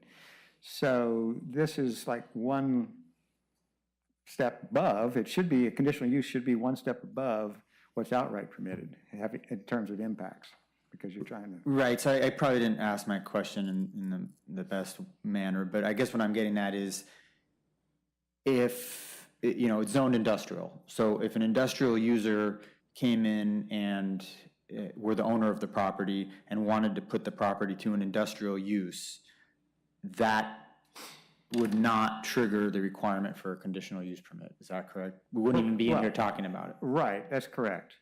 Now, I guess I do want to say that if you're looking at a minor development, that would be a minor development. Right. Okay? There is the opportunity under the conditioning authority that the commission is aware of, where you try to eliminate or mitigate, so it's a lesser standard, mitigate any negative impacts to the built environment. So it's not as high as the conditional use standard, but there is some ability to tweak impacts. Yeah, I just think that that's an important point then, because I view that then as suggesting that if the community got its way and the school district sought another site, you could face the potential of an industrial user with just as much traffic coming in and putting that site to use, and we wouldn't even have visibility into that or the ability to review it and whether or not it's compatible use. And then as to the motion that's been put forth, I would need a clarification on the conditions, because I have been unable to track which conditions are on or not on the table in terms of the new ones or modified ones. You want to maybe bring up your conditions? How your proposal varies from what staff has in its memo today. So I think, Commissioner Smith, you were accepting all the conditions in the staff report, except you had made some changes to B9, which you reviewed. Mr. Chair, I think we're working on bringing up the conditions that were in the staff presentation. Oh, It might thank be you. helpful for everybody to see the text.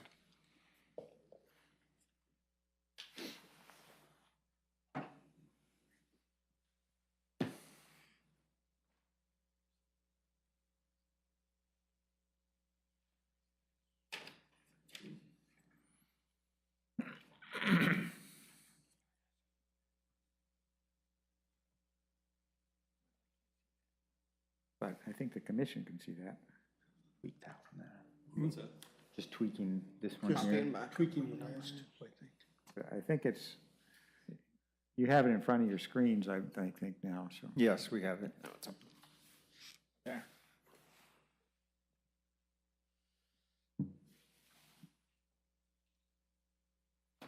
So Kirk, your proposal, were you just saying the two conditions you listed are the only conditions, or in addition to these? So the ones listed in the staff report? Well, I think you had modified condition C2, hadn't you? So all the conditions are the same, except for C2 that currently says, as what was currently proposed, as all bus traffic to and from the site must be routed to the south as discussed in the traffic study. That was originally in the report. Then there was a modification that said that C2 would now read, all bus traffic to and from the site would be routed south to the intersection of 65th Avenue with McEwen Road as discussed in the traffic study, open paren exhibit F-003. So that tracks what I think is up on the board. B9, there's a language that would be deleted from the staff report. And in place of that, it would be no additional school buses, comma, other than those currently serving the area, comma, will use the intersection of Jean and Pilkington until the new signal at this intersection is operational. And I don't think that's in what the staff recommended. That's what's a little confusing. So did I answer your question, or? Well, and then also you did not include condition A10 on stormwater, is that correct? That's right. And nor did I include the Clackamas County requirement. And you didn't include a recommendation about the no parking zone. Well, that's a new issue. And I would be happy to recommend that the city engineer consider in this area around the site imposition of no parking so as to remediate or the semi-trucks and other vehicles parking in the area to the discretion of the city attorney. Yeah, I'm going to make a recommendation motion after this motion is dealt with. Okay. I think Commissioner Smith, you've just indicated you're willing to amend your motion to add that recommendation that you just said about the parking. Is that correct? Right, or I can defer and have But is the one who seconded the motion originally agreeable to that? Was that you? So, okay, the motion's now amended to add, without a separate step, the additional recommendation for the city engineer to do an analysis and consider the no parking zone in the area designated. Correct. And is that okay with you as a seconder? Okay. So does that clarify for you, Commissioner Lyons, the conditions in the motion? Or perhaps you need, or do you have different or additional questions? No additional questions. Kirk, could you read B9 for me again?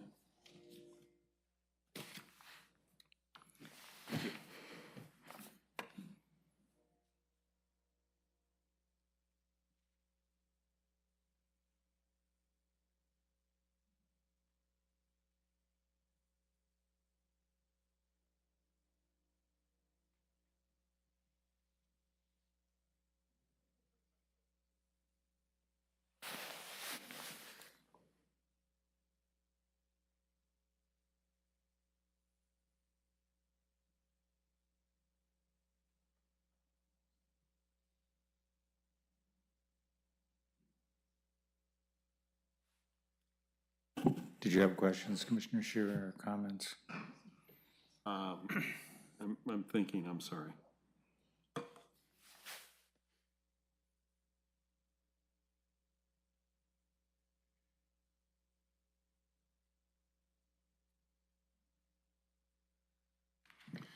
I was just looking to see if the way it was written, B9 would then anyway be able to trump C2.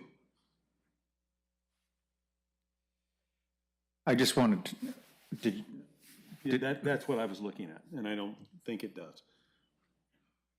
well, I just noted on your motion, Commissioner Smith, as to C2, you're looking at page 3 of the January 18th, 2023 staff report, which is wording a little differently than this that's shown on the slide. And the condition, I think, in your motion is all bus traffic to from the site must be routed south to the intersection of 65th Avenue with McEwen Road, as discussed in the traffic study, Exhibit F003. What's on the screen doesn't include all that language, but I think that's in your motion. Any other thoughts or comments on the motion before we take a vote?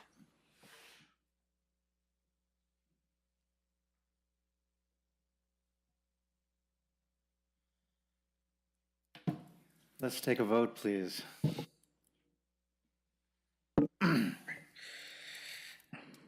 Arthur? Oh, thank you for calling me first. I'm really on the fence about this one because of the reasonably compatible with other residential uses and industrial uses in the area. But I am persuaded by the testimony that, as I understand it, and the analysis of the city attorney, that another use with equal traffic, although not school buses, might be approved without the need of a conditional use permit. So I will vote in favor of the motion. Smith? Yes. Chair? I would be 100% yes if Lakeview was wider, and that really bothers me, the narrowness of it. But I'll vote yes. Poinsett? Yes. Sangre? Yes. Lyons? No. Dews? Yes. 6-1. Okay, the motion passes with the conditions discussed. Will staff prepare a draft findings, conclusions, as order and bring it back to us for further review at our next meeting? On February 7th, regular time? February 6th. February 6th, sorry. I'm still on my city council schedule. Regular time. Regular 7 time, February 6th. Very good. Mr. Sangre?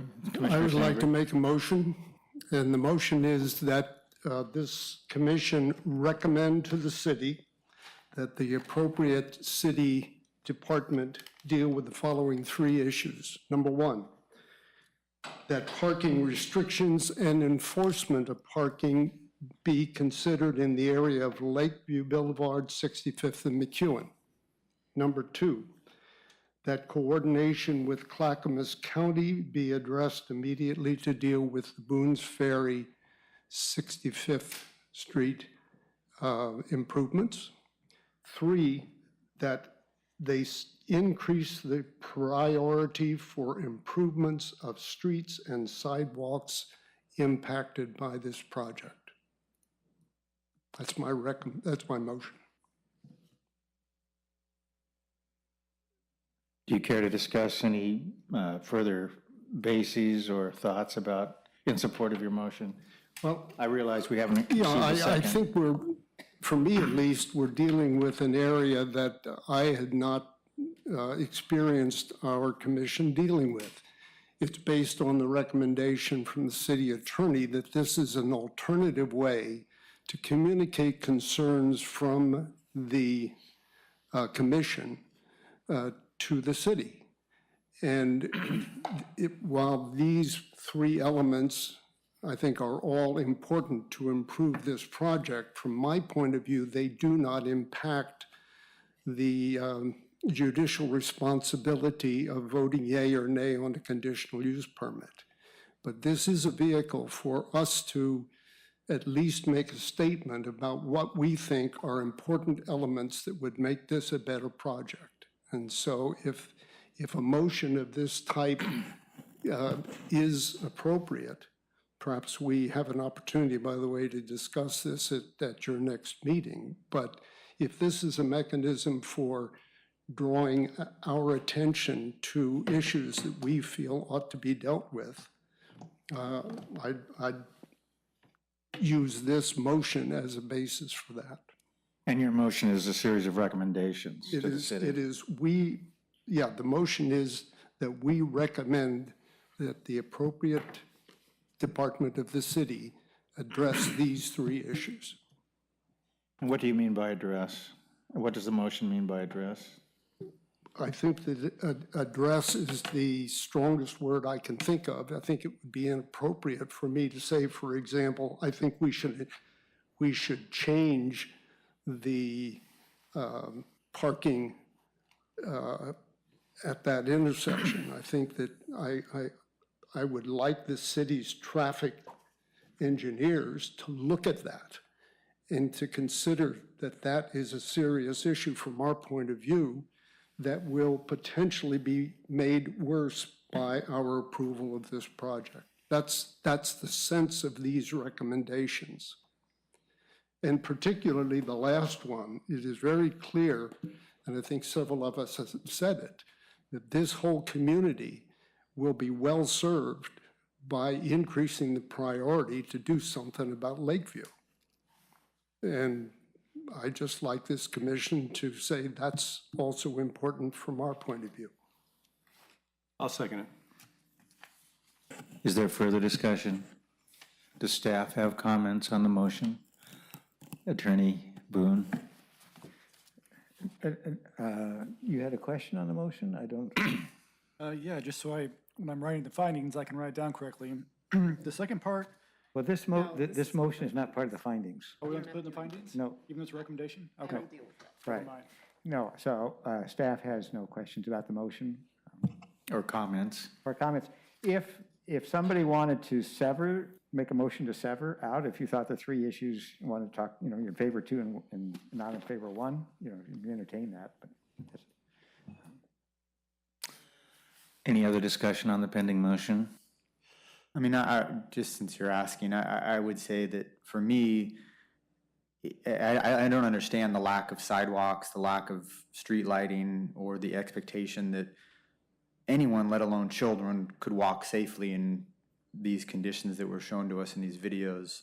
So I would, I'd like to, look at it when we review, if you show us a draft at some point, but I am generally supportive of the substance of the recommendations. If this is approved, would this be something staff would summarize and bring back to us for final vote? it's perhaps different from a finding, conclusion, and order. I could do something similar to council recommendations that the commission has made in the past. It could be directed to the city engineer, and then we could discuss how we could respond to it. So would that be consistent with your motion? Very consistent. Yeah, that would be very consistent. Thanks, Jesse. And the seconder, I'm forgetting who seconded the motion. Is that okay with you? The idea being this would be written down for us to see in written form for a final. It's a lot better. Yeah. Okay, with that qualification, if there is no further discussion, we'll call the roll. Arthur, Yes. Smith, Yes. Shear, Yes. Poinsett, Yes. Sangre, Yes. Lyons, Yes. Dews, Yes. 7-0. Thank you, Commissioner Sangre, for those recommendations and that motion. What other business do we have before us this evening in terms of management or schedules or other things? I believe you all received an email from the chair today, kind of a last call for request if you had any items that you wanted to discuss at the upcoming work session, and we are planning to schedule that for your meeting on February 6th, since all you have on your agenda that day is findings. So please get that to the chair, and we will take a look at it, and staff will prepare, and we'll be ready to have a discussion about that at our next meeting. We do have a meeting scheduled for the second meeting in February. And just a reminder that because the 20th falls on President's Day, it does fall to the Wednesday. So your second meeting in February will be on the 22nd. We do have 2 items scheduled for that evening. So we will have a meeting then. And that is all I have on the schedule so far. Any other business we need to transact this evening?